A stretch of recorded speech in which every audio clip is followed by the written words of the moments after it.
Click করুন অ্যাপের bell আইকনে আর সাবস্ক্রাইব করুন এবিপি আনন্দ। সব সময় থাকুন খবরে।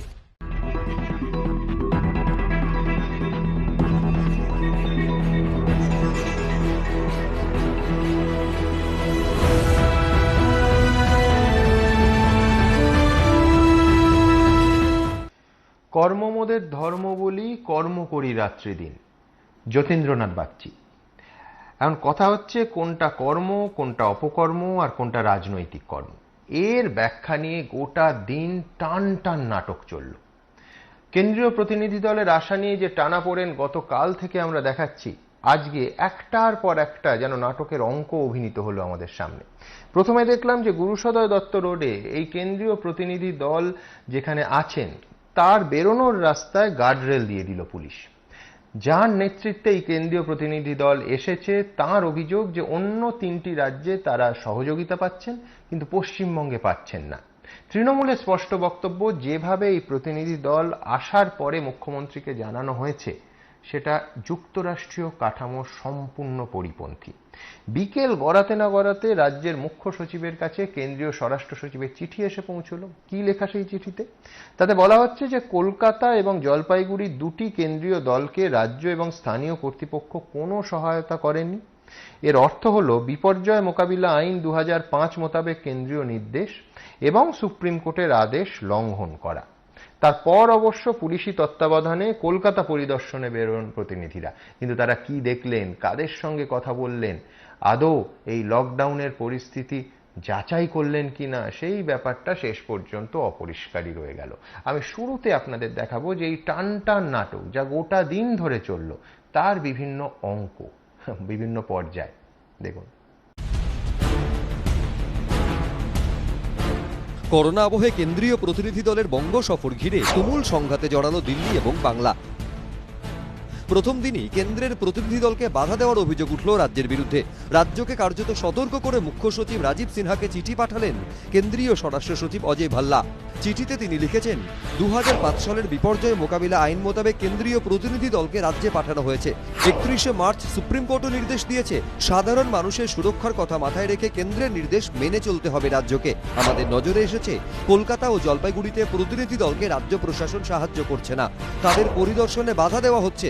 রাজ্যকে বলা হচ্ছে তারা যেন কেন্দ্রীয় স্বরাষ্ট্র মন্ত্রকের নির্দেশ মেনে প্রতিনিধি দলের কাজে সহযোগিতা করেন।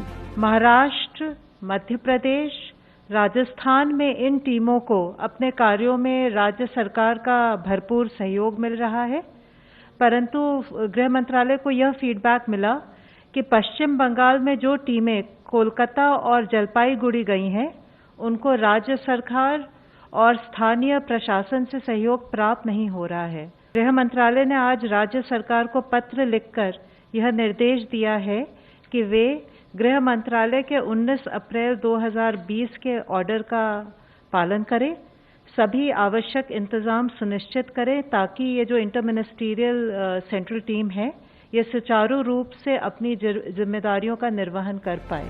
এ নিয়ে পাল্টা সুর চড়িয়েছে রাজ্যও। কেন্দ্র রাজ্য কোন ধরনের সংঘাত বাঞ্ছনীয় নেই, কিন্তু তার জন্য শুধু রাজ্যকে দোষী করাতে উচিত হবে না, দুপক্ষকেই কিন্তু সে ডিসিপ্লিনটা দেখাতে হবে, এটাই আমরা আশা করছি।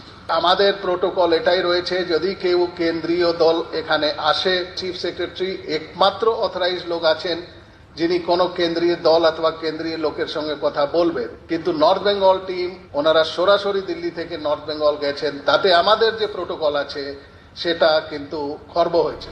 মঙ্গলবার সকাল থেকে কেন্দ্রীয় প্রতিনিধি দলের গতিবিধি ঘিরে দফায় দফায় তৈরি হয় চূড়ান্ত নাটকীয়তা।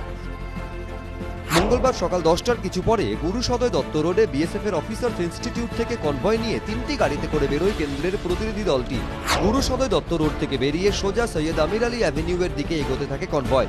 10 মিনিটও হয়নি, আচমকায় কনভয় ঘুরিয়ে বিএসএফ এর অফিসে ফিরে যান কেন্দ্রীয় প্রতিনিধিরা। সকাল 10:30টার সময় বালিগঞ্জ থানার ওসি রঞ্জন হালদার বিএসএফ এর অফিসে পৌঁছন। মিনিট 5-এর মধ্যে আসেন DC south east division Debasmita Das. Lalbazar সূত্রে খবর, কেন্দ্রীয় প্রতিনিধি দলের গতিবিধি সম্পর্কে জানতে বিএসএফ এর অফিসে যায় পুলিশ। মিনিট 15 পর 2 পুলিশ অফিসার বেরিয়ে আসেন বিএসএফ এর ক্যাম্পাস থেকে। প্রায় সঙ্গে সঙ্গেই গুরুসদয় দত্ত রোডের দুপাশে গার্ড রেল বসিয়ে নাকা চেক পয়েন্ট তৈরি করে পুলিশ।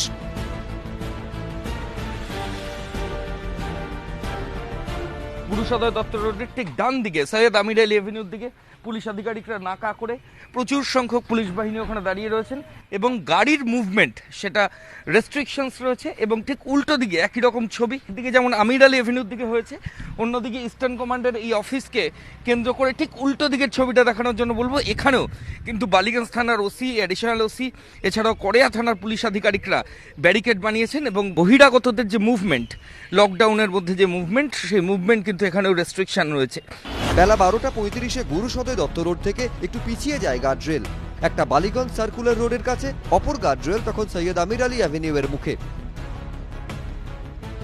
এই যে পাইলট কার এখানে দেখা যাচ্ছে, এই পাইলট কারগুলো এখানে ওই যে গাড়িগুলো এসেছিল সেন্ট্রাল টিমকে নিয়ে যাওয়ার জন্য, সেই গাড়িগুলোর আগে যাচ্ছিল। বিএসএফ এর জওয়ানরাও এখানে এখনো রয়েছেন। তার কিছুক্ষণের মধ্যে আমরা দেখতে পাচ্ছি যে কলকাতা পুলিশের তরফ থেকে একটা নাকা চেক পয়েন্ট করা হয়েছে, শুধু একদিকে নয়, দুদিকেই। অর্থাৎ এই গুরুসদয় রোডে বিএসএফ ইস্টার্ন কমান্ডের যে অফিস রয়েছে, সেই অফিসের দুদিকেই নাকা চেকিং পয়েন্ট তৈরি হলো বা নাকা চেকিং পয়েন্ট করা হলো। এবং এইভাবেই যে গাড়িগুলো আসছে, প্রত্যেকটা গাড়ি কী কারণে বেরিয়েছে, এসেনশিয়াল কোনো সার্ভিস কিনা বা সরকারি কোনো গাড়ি কিনা, এই বিষয়গুলো দেখা হচ্ছে।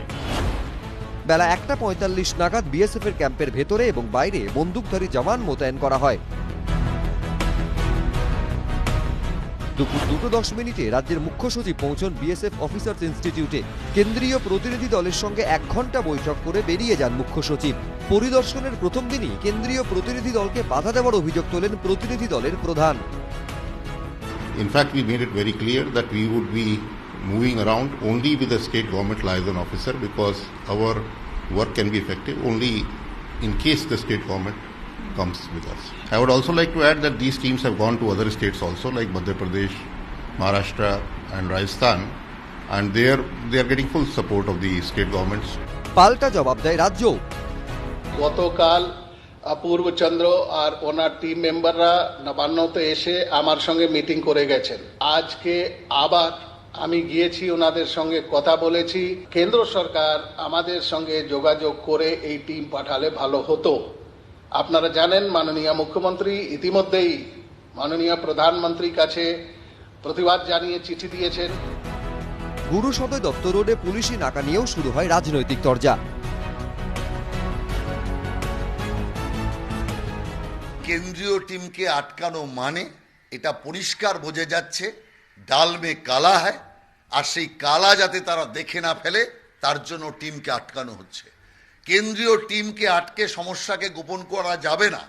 সেই কারণে আমি মনে করি ফেডারেল স্ট্রাকচারে কেন্দ্রীয় টিমকে আটকানো একটা মহা অপরাধ, যে অপরাধ রাজ্য সরকার করছে।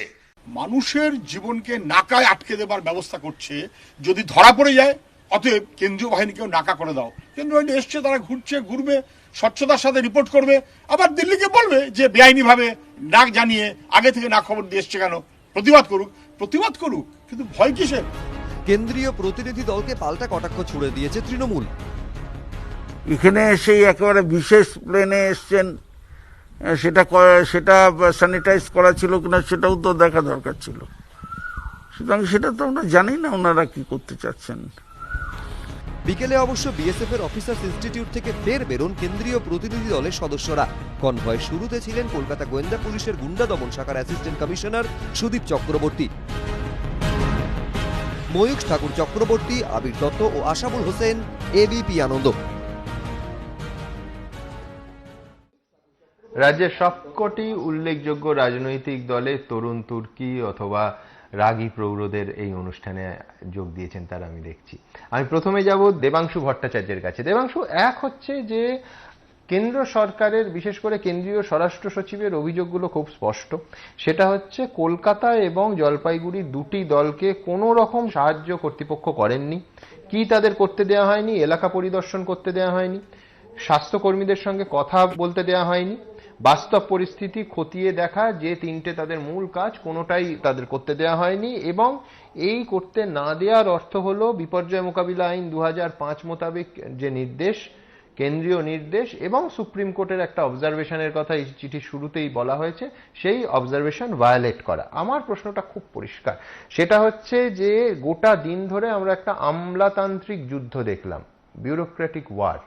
এতে সাধারণ মানুষের করোনা যারা হয়েছে, যারা আতঙ্কিত হয়ে বাড়িতে বসে আছেন, যারা লকডাউনে অ্যাফেক্টেড, তাদের কি লাভ হলো? রাজ্যে যারা ক্ষমতা আছে এবং কেন্দ্রে যারা ক্ষমতা আছে, এই দুই ক্ষমতাশালী দলের মধ্যে ক্ষমতার অস্ত্রের ঝনঝনানি ছাড়া গোটা দিনে কিচ্ছু পাওয়া গেল না। কার লাভ হলো দেবাংশু? প্রথমেই নববর্ষের পরে আপনাদের সাথে প্রথমবার দেখা, আপনাদের প্রত্যেককে নববর্ষের অনেক অনেক শুভেচ্ছা জানাই এবং দর্শক যারা দেখছেন তাড়াতাড়ি প্রত্যেকে সমাজ আমাদের সেরে উঠুক, এটা প্রথমেই চাই। আপনি প্রশ্ন করলেন, দেখুন আমি শুরুতে একটা কথা বলি, এই করোনা পরিস্থিতি শুরু হওয়ার পর থেকে গোটা ভারতবর্ষ জুড়ে আমাদের পশ্চিমবঙ্গ সরকারের তরফ থেকে কিন্তু কেন্দ্রের সাথে যাবতীয় সহযোগিতা করা হয়েছে। আপনি যদি প্রথম দিকে দেখেন, প্রধানমন্ত্রী দুবার সাংবাদিক সম্মেলন করে একবার থালা বাসন বাজাতে বলা, একবার মোমবাতি জ্বালাতে বলা, কোনো কিছুতেই আমাদের তরফ থেকে বিরোধিতা আসেনি। রাজ্য সরকারের তরফ থেকে মুখ্যমন্ত্রী মমতা বন্দ্যোপাধ্যায় বলেছেন যার যেগুলো পালন করার হবে তারা করবেন। কেন্দ্রীয় সরকারের তরফ থেকে ভিডিও কনফারেন্স করা হয়েছে, সেগুলোতে প্রত্যেকে যোগদান করেছেন। তাদের প্রত্যেকটা নির্দেশ, ICMR এর প্রত্যেকটা গাইডলাইন পালন করা হয়েছে। এখন সুমনদা, পশ্চিমবঙ্গের এই বাংলার মানুষদের বা এই বাংলার একটা আত্মসম্মান আছে তো। আজকে আমার রাজ্যে কেন্দ্র প্রতিনিধি দল পাঠাচ্ছে, তারা দিল্লি থেকে রওনা দিয়ে দিয়েছেন। কলকাতা এয়ারপোর্টে নামার পর রাজ্য সরকারকে জানানো হচ্ছে যে আপনার বাড়ির সামনে দুজন লোক এসে হাজির। আমি আজকে কারোর প্রতিনিধি দল এলেন, যা দেখার তাদের ইচ্ছে, যা দেখার অ্যাসাইনমেন্ট দেখে চলে গেলেন, কি অসুবিধা ছিল? না, এখানে অসুবিধার কোনো ব্যাপার না সুমন দা। রিপোর্টের ভিত্তিতে যদি রাজ্য কিছু সাহায্য পায়, যে সাহায্যের কথা দেবাংশু তুমি বারবার বলো যে এত জিনিস পেন্ডিং আছে, তাহলে তো রাজ্যেরই লাভ হতো। না, রাজ্যের তো লাভ হতোই। দেখুন, কেন্দ্রীয় সরকারের যদি দেওয়ার হতো, আপনি প্রথম থেকে যদি দেখে আসেন, আমরা বহু দাবি দাওয়া করে আসছি কেন্দ্রীয় সরকার দেওয়ার ব্যাপারে, বাংলাকে দেওয়ার ব্যাপারে আগাগোড়া কৃপণ। আমি সেই জায়গায় আসছি না। বাংলায় তারা আসছেন, বাংলায় এসেই তারা কি করছেন, BSF SSBর সাথে যোগাযোগ করে যাচ্ছেন। তারা তো রাজ্য প্রশাসনের রাজ্যে আসছেন, যে রাজ্যটা কন্ট্রোল করছে এখানকার নির্বাচিত রাজ্য সরকার, এবং তাদেরকে পাঠাচ্ছেন কেন্দ্রের নির্বাচিত রাজ্য সরকার। আমাদের বক্তব্যটা খুব স্পষ্ট, আপনারা আসছেন আপনাদের রাজ্য প্রশাসনের সহযোগিতা ছাড়া। আমার বাড়িতে যদি কেউ আসে, আমার বাড়ির কর্তার সাথে সে যদি কথা না বলে, আমার বাড়ির বেডরুম কোনটা, আমার বাড়ির টয়লেট কোনটা, আমার বাড়ির শোয়ার ঘর কোনটা, আমার বাড়ির ডাইনিং রুম কোনটা, সেটা কি তারা জানতে পারবে? স্বাভাবিকভাবেই পারবেন, এবং সেটা নিয়ম নিয়ম মধ্যেও পড়ে না। এখন আমার খুব সহজ বক্তব্য, তারা আসছেন, তারা রাজ্য সরকারের সাথে আগে দিয়ে কনসাল্ট করতে পারতেন। আর কেন্দ্রীয় প্রতিনিধি দলের যিনি বললেন আরও রাজ্যেও তো তারা গেছে, আমার খুব সহজ প্রশ্ন, সেই সব রাজ্যগুলোতে তাদের রাজ্য সচিবালয়ের সাথে কন্ট্যাক্ট কখন করা হয়েছে? তাদের কতক্ষণ আগে জানানো হয়েছে? তাদের কি এয়ারপোর্টে নেবে বলা হয়েছে যে আমরা এসে গেছি, আমাদের হেল্প করুন? এই জিনিসটা কিন্তু চলতে পারে না। তার উপরে আজকে ICMR এর তরফ থেকে ভুলভাল কিট দেওয়া হচ্ছে, বাংলার একবারের বেশি দুবার করে, তৃতীয়বার করে। আমি এই প্রত্যেকটা পয়েন্ট নিয়ে দেবজিৎ সরকারের কাছে আসবো। দেবজিৎ, আমার দিক থেকে একটাই পয়েন্ট থাকবে, সেটা হচ্ছে যে এর ভেতর তৃণমূল রাজনৈতিক অভিসন্ধি খুঁজে পাচ্ছে, নিশ্চয়ই তুমি তার উত্তর দেবে। কিন্তু একটা প্রশ্ন থেকে যায়, সেটা হচ্ছে করোনায় আক্রান্ত বা মৃতের সংখ্যা দিয়ে আমরা যদি তালিকা করি, আজকেই বিভিন্ন সংবাদপত্রে প্রতিদিনই থাকে, প্রথম পাতায় সেই তালিকাটা থাকে, তাতে এই আক্রান্ত বা মৃত মানুষের নিরিখে গুজরাট হচ্ছে 2 নম্বরে। আজ সকাল অবধি 3 নম্বর ছিল, এখন আমরা কথা বলছি 2 নম্বরে চলে এসেছে। কতজন মানুষ মারা গেছেন? 77 জন। আমি বলছি 2 নম্বর রাজ্যটাকে ছেড়ে পশ্চিমবঙ্গ ওই তালিকায় আজ সকালের হিসেবে 13 নম্বর জায়গায়। আমি 2 নম্বর রাজ্যটা ছাড়লাম, 13 নম্বর রাজ্যটায় এলাম। আমি বলছি যেখানে 77টি লোক মারা গেছে সেই রাজ্যগুলো বিজেপি শাসিত বলে ছেড়ে দিচ্ছি, আর যেখানে 15টি বা তোমাদের বিচারে তার সঙ্গে আরো আমি 10টা ধরে নিলাম, যোগ করে নিলাম, সে এই রাজ্যটা কেন আসছি? মানে তৃণমূল কংগ্রেস এই প্রশ্ন তো তুলতে পারে যে তাহলে কি গুজরাটকে ছাড় দেওয়া হলো? গুজরাটে বিষয়টা ততটা গুরুত্বপূর্ণ বা ততটা মারাত্মক নন, যেখানে 77 জন মানুষের মৃত্যু হয়েছে শুধুমাত্র নরেন্দ্র মোদী বা অমিত শাহ রাজ্য বলে? দেবজিৎ, সুমনদা, যে জিনিসটা মাথায় রাখতে হবে, গুজরাটে নয়, শুধু সারা ভারতবর্ষের কোনো রাজ্যেতে মরা মানুষের সংখ্যা জানার জন্য সেখানে হাইকোর্টের সেই রাজ্যের কোনো নাগরিককে মামলা করতে হয়নি। কোথাও 11 কেজি চালের জন্য রাস্তায় নেমে আন্দোলন করতে হয়নি। কোথাও চালের ডিলারদের রাস্তায় নেমে আন্দোলন করতে হয়নি। শ্রীরামপুরের আজকে একজন ডোম মারা গেছেন শ্মশানের, তার কারণ তাকে রাতের অন্ধকারে একের পর এক করোনা আক্রান্ত মানুষের লাশ গায়েব করে দিয়ে তাকে দিয়ে পোড়ানো হয়েছে, সে আজকে করোনা পজিটিভ হয়েছে। ভারতবর্ষের কোন রাজ্যেতে লুকিয়ে চুলদারি সেলুন কাটানো চালানো হয়নি, যেটা আজকে কেষ্টপুরে হচ্ছে। এক্ষুনি চলুন, আমি দেখিয়ে দেবো। কোথাও এরকম ঘটনা ঘটেনি। আমি দেখতে পাচ্ছি না যে আজকে বিরোধী দলের দলনেত্রীকে ধরা হয়েছে পুরুলিয়ায়, কাবেরী চ্যাটার্জিকে ধরে জেলে ভরে দেওয়া হয়েছে। সে বলেছিল চালেতে পোকা আছে। কোথাও এরকম হয়নি। দিবাকর দেবনাথকে ধরে ধরে পুলিশের নিয়ে গেছে অকারণে। আর আপনারা কি জানেন, এতক্ষণ যে আলোচনা হচ্ছে, একটি ভিডিও বাজারে শেয়ার হয়েছে সোশ্যাল মিডিয়ায়, সেটা হচ্ছে বাঙুর হাসপাতাল। সেখানে ওই বাঙুর হাসপাতালের যে ভিডিওটি শেয়ার করেছিল যে ছেলেটি, সে তাকে ছেড়ে দিয়েছে হাসপাতাল কর্তৃপক্ষ। আর ওটাও বাদ যাবে না। তুমি জানো এবিপি আনন্দে বা ঘন্টাখানেকের এই সফরে কিচ্ছু বাদ যায় না, ওটা আসবে এবং ওটা নিয়ে তোমরা প্রত্যেকে বলার সুযোগ পাবে, ওটাও দেখাবো, কোনো অসুবিধা নেই না। কিন্তু আমি এইটাই বলতে চাইছি যে কেন 13তে কেন তথ্য লুকোনো হয়েছে? তো গাদা গাদা তথ্য লুকোনো হচ্ছে। যে ছবিটা দেখিয়েছে, আমি সেই ছবিটার কথা বলছি, আপনি ভিডিওটা দেখান, ডেড বডি পড়ে আছে, সেই ডেড বডিকে কোথাও বলা হচ্ছে না করোনা বলে। দেবাংশু দেবজিতের আর্গুমেন্ট খুব স্পষ্ট, সেটা হচ্ছে গুজরাট 2 নম্বরে থাকলেও তারা তথ্য লুকোয় না, পশ্চিমবঙ্গ 13 নম্বরে থাকতে পারে আক্রান্ত এবং মৃত মানুষের নিরিখে, কিন্তু তারা তথ্য লুকোয়। সেই জন্য প্রতিনিধি দলের আসাটা খুব জরুরি ছিল। দেখুন সুমনদা, তথ্য লুকোনোর ব্যাপারটা ভীষণ রকম ভাবে স্পষ্ট। ভারতীয় জনতা পার্টি সর্বত্র সব জায়গাতেই রাজনীতি করে। স্পষ্টভাবে তৃণমূল এই রাজ্যের সরকার লড়ছে করোনার বিরুদ্ধে, আর বিজেপি এবং তার সহযোগী দলেরা পশ্চিমবঙ্গে লড়ছে তৃণমূল কংগ্রেসের বিরুদ্ধে। কার লড়াইটা কার সাথে স্পষ্ট। আক্রান্তের সংখ্যা নিয়ে যে বিভ্রান্তিটা ছড়ানো হচ্ছে, ভীষণ স্পষ্টভাবে আমাদের রাজ্য সরকার অ্যাক্টিভ কেসের নাম্বার বলছে। অ্যাক্টিভ কেস মানে এই মুহূর্তে যারা হাসপাতালে ভর্তি, এই মুহূর্তে যারা করোনা আক্রান্ত। আর কেন্দ্রীয় সরকার যে তালিকাটা দিচ্ছে সেটা total positive case. Total positive case মানে কি? যারা এই মুহূর্তে আক্রান্ত, প্লাস যারা সুস্থ হয়ে গেছেন, এবং প্লাস যারা মারা গিয়েছেন, এবং যাদের প্রথম পরীক্ষার পর দ্বিতীয় পরীক্ষায় নেগেটিভ এসেছে, এই সবটা মিলিয়ে কেন্দ্রীয় সরকার।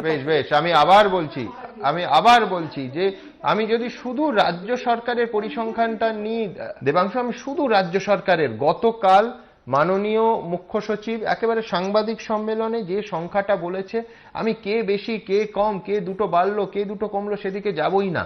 নাগরিক হিসেবে আমার কাছে অত্যন্ত আশঙ্কার সেই সংখ্যাটা নিয়ে আমি এই প্রশ্নে যাব তন্ময় ভট্টাচার্যের কাছে, সিপিএম বিধায়ক আমাদের সঙ্গে এই অনুষ্ঠানে যোগ দিয়েছেন।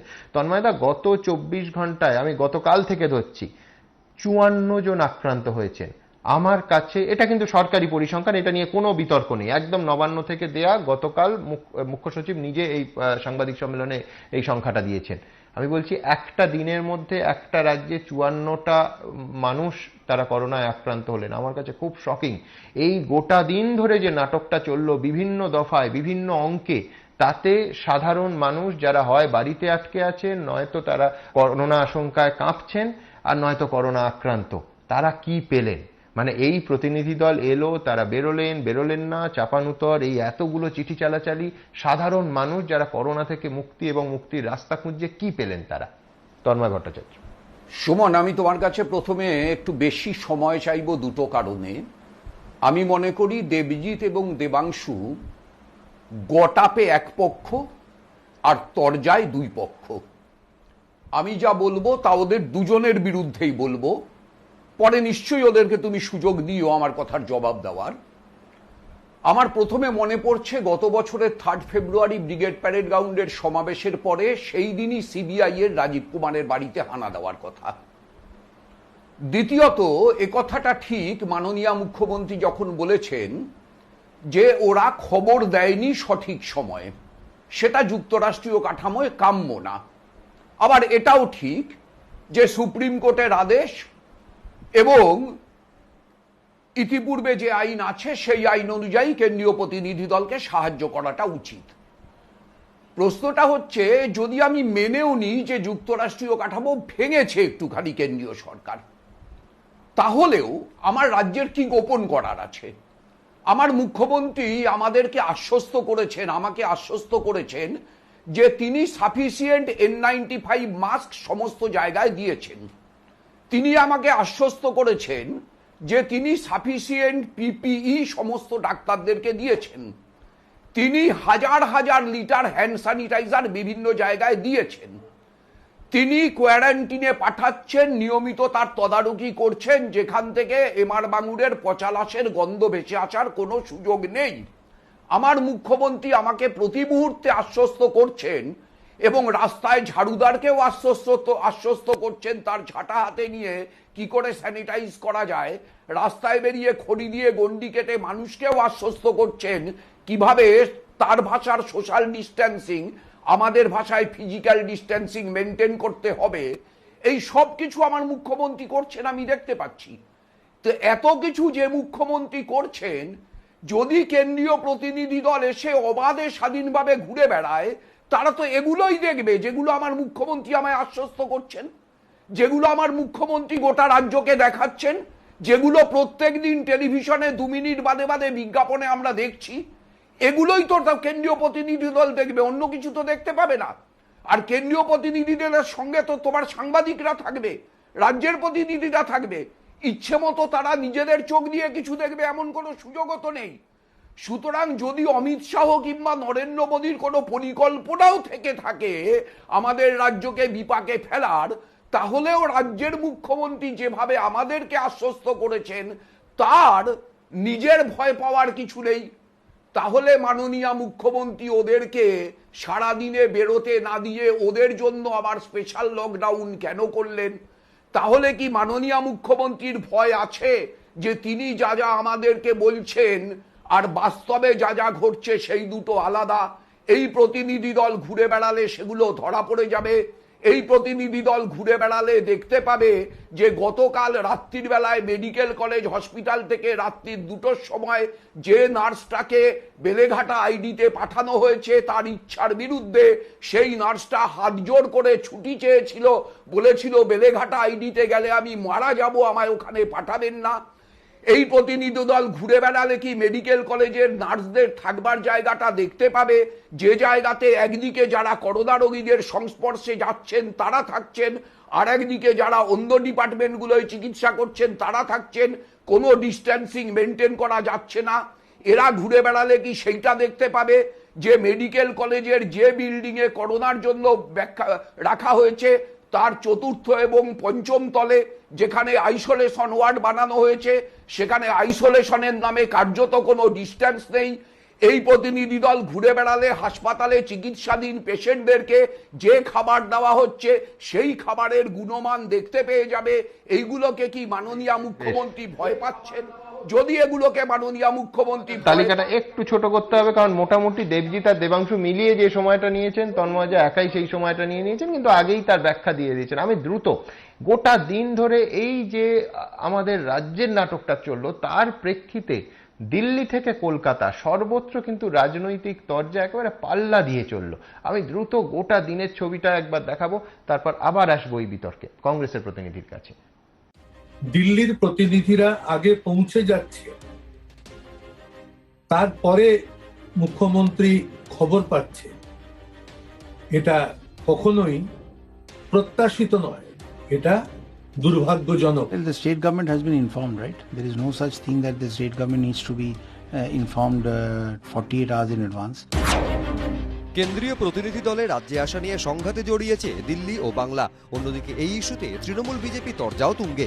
সোমবারই প্রধানমন্ত্রীকে চিঠি লিখে মুখ্যমন্ত্রী অভিযোগ করেন আগে থেকে এ নিয়ে রাজ্যকে কোনো খবর দেওয়া হয়নি। মঙ্গলবার এক সুরে আক্রমণ শানিয়েছে তৃণমূল। যুক্তরাষ্ট্রীয় ব্যবস্থায় কেন্দ্রীয় সরকারের প্রতিনিধি দল যদি কোনো রাজ্যে আসতে চায় প্রথা মেনে যথাযথভাবে, তাহলে তারা স্বাগত। মুখ্যমন্ত্রী তার লেখা চিঠিতে কালকে প্রধানমন্ত্রীকে এই কথা জানিয়েছেন। 7টি জেলাকে সামনে তুলে নিয়ে এসে প্রত্যেকটি জেলাতে কেন্দ্রীয় প্রতিনিধিরা গিয়ে কি অনুসন্ধান করবেন, কেন তারা এলেন, এই আলোচনাটা রাজ্য সরকারের সঙ্গে করে নেওয়া যেত না? কেন্দ্রীয় প্রতিনিধি দলের রাজ্যে আসা নিয়ে আপত্তি না তুললেও এতে কতটা লাভ হবে তা নিয়ে সন্দিহান সিপিএম কংগ্রেস। যুক্তরাষ্ট্রীয় কাঠামোর বন্দোবস্তটাকে রক্ষা করে যাওয়া উচিত। আসবে ঠিক, তার আগে জানিয়ে দিলাম এটা বেঠিক, এটা বেঠিক। বরঞ্চ আসুক, এসে চাপ দিয়ে ধরুক, যুক্তরাষ্ট্রীয় কাঠামো মান্য করে করুক। কেন্দ্রীয় সরকার প্রতিনিধি দল পাঠাতেই পারে, রাজ্যের সঙ্গে কথা বলে কেন্দ্রীয় টিম আসবে, এসে তারা পর্যবেক্ষণ করবে। মারামারি করার ব্যাপার কিন্তু ডিজাস্টার ম্যানেজমেন্টের কাজ নয়। কেন্দ্র এবং রাজ্য দুজনকেই বুঝতে হবে, দুজনেরই প্রয়োজন আছে। একা রাজ্য পারবে না, একা কেন্দ্র পারবে না। পাল্টা কেন্দ্রের পাশে দাঁড়িয়ে রাজ্য সরকারকেই কাজ করায় তুলেছে বিজেপি। সেন্ট্রাল টিম আসছে কখন? কয়েকবার চিঠি দেওয়ার পর, কয়েকবার রাজ্যকে সতর্ক করবার পর কয়েকবার এক্সপ্লানেশন চাওয়ার পর তারপরে দেখা যাচ্ছে সেই একই অবস্থা রাজ্যে রয়েছে, কোনো পরিবর্তন হয়নি। সে লকডাউন সিচুয়েশন হোক, রেশনিং ব্যবস্থা হোক, কিংবা সংক্রমণ লুকোনোর কাজ হোক, মৃত্যু গোপন করা হোক। গুজরাট, উত্তরপ্রদেশের মতো বিজেপি শাসিত রাজ্যের প্রতিনিধি দল না পাঠিয়ে এই রাজ্যকে কেন বেছে নেওয়া হলো তা নিয়েও প্রশ্ন তুলেছে Trinamool. Do not take our courtesy, do not take our graciousness, do not for a moment think that because we are like this, that you will try and bulldoze. No, we can talk the political language and don't make us say things which are so obvious that we don't need to say it. Uttar Pradesh, Gujarat, 70-80% of the districts you've chosen are from opposition states. একই প্রশ্ন তুলেছে বামেরাও। এটা যেমন সত্য যে আমাদের রাজ্যে ত্রুটি আছে, কেন্দ্রীয় সরকার কি আবার একটু রাজনীতি খেলার চেষ্টা করছে না? গুজরাট আক্রান্ত, সেখানে তো কোনো স্পেশাল টিম নেই, সম্মত দিল্লিতে নেই। পশ্চিমবাংলা এতগুলো কেন? পাল্টা জবাব দিয়েছে বিজেপি। নন বিজেপি স্টেট কিন্তু অনেক বেশি, সব স্টেটে কিন্তু যাচ্ছে না কেন্দ্রীয় টিম। তার কারণ সেই সমস্ত স্টেটগুলো তারা বিজেপির না হলেও তারা সঠিকভাবে কেন্দ্রীয় গাইডলাইনকে পালন করছে। টাকা দেবে কেন্দ্র, খাবার দেবে কেন্দ্র, কিট দেবে কেন্দ্র, পিপিই দেবে কেন্দ্র, আর মজা করে যা খুশি তাই যতচ্চার করবে রাজ্য। এ হতে পারে না। এই ইস্যুতে মুখ খুলেছেন রাজ্যপালও। তিনি টুইট করে বলেছেন, সকলের কাছে আমার আবেদন, করোনার বিরুদ্ধে লড়াইয়ে প্রশাসনকে সমর্থন করুন। মানুষের দুর্দশা লাঘব করতে কেন্দ্রীয় পর্যবেক্ষক দলের সঙ্গে সহযোগিতা করা হোক। মুখ্যমন্ত্রীর কাছে আমার অনুরোধ, কেন্দ্র ও রাজ্যের মধ্যে সমন্বয় থাক, বিরোধিতা নয়। কেন্দ্র রাজ্য কোনো ধরনের সংঘাত বাঞ্ছনীয় নেই, কিন্তু তার জন্য শুধু রাজ্যকে দোষী করাতে উচিত হবে না, দুপক্ষকেই কিন্তু সে ডিসিপ্লিনটা দেখাতে হবে, এটাই আমরা আশা করছি। সব মিলিয়ে করোনা আবহে কেন্দ্রীয় প্রতিনিধি দলের সফর ঘিরে তুঙ্গে তরজার পারদ। এবিপি আনন্দ, কলকাতা। মাননীয় রাজ্যপালের প্রসঙ্গ যখন উঠল তখন দ্রুত একবার দেখাবো যে আজকে আবার বলছি এই সংঘাতের আরেকটা নতুন অধ্যায়। আজকে আবার মুখ খুললেন মাননীয় রাজ্যপাল এবং তৃণমূলের দিক থেকেও পাল্টা উত্তর এলো। দেখুন, ये चावल किसी भी तरीके से उन लोगों के पास नहीं जाएगा जो ब्लैक मार्केटिंग करते हैं, उन लोगों के पास नहीं जाएगा जो इसका राजनीतिकरण करते हैं। किसी भी राजनीतिक दल के कार्यकर्ता को अधिकार नहीं है कि वो किसी भी राशन डीलर को धमकाए। করোনা ঠেকাতে দেশ জুড়ে চলছে লকডাউন। এই পরিস্থিতিতে খাবারের জন্য গরিব মানুষের অন্যতম ভরসা রেশন। কিন্তু সেই রেশন নিয়েই রাজ্য ও রাজ্যপালের মধ্যে শুরু হয়েছে বাকযুদ্ধ। রেশনে দুর্নীতি ও কালোবাজারির অভিযোগ তুলে গত কয়েকদিন ধরেই সরব রাজ্যপাল। মঙ্গলবারও এই নিয়ে টুইটারে জগদীপ ধনকর লেখেন, প্রধানমন্ত্রী গরিব কল্যাণ অন্ন যোজনায় 3 মাসের জন্য বিনামূল্যে রেশন দেওয়া হবে। প্রকল্প অনুযায়ী প্রতি মাসে মাথাপিছু 5 কেজি করে চাল ও পরিবার পিছু 1 কেজি করে ডাল বরাদ্দ হয়েছে। সেই সঙ্গে রাজ্যপালের দাবি, কেন্দ্র প্রথম থেকে রেশনের চাল নিতে বললেও রাজ্য তা নেয়নি। রাজ্যপালের দাবি, তাঁর সদর্থক ভূমিকার ফলেই সমস্যার সমাধান হয়েছে। मैंने 19 तारीख को ही देश के मंत्री रामविलास पासवान जी से बात की। उन्होंने मुझे बताया कि केंद्र सरकार ने अपनी तरफ से पूरा प्रयास किया है। राज्य सरकार पता नहीं क्यों जो चावल गरीब के लिए है दे नहीं रही है।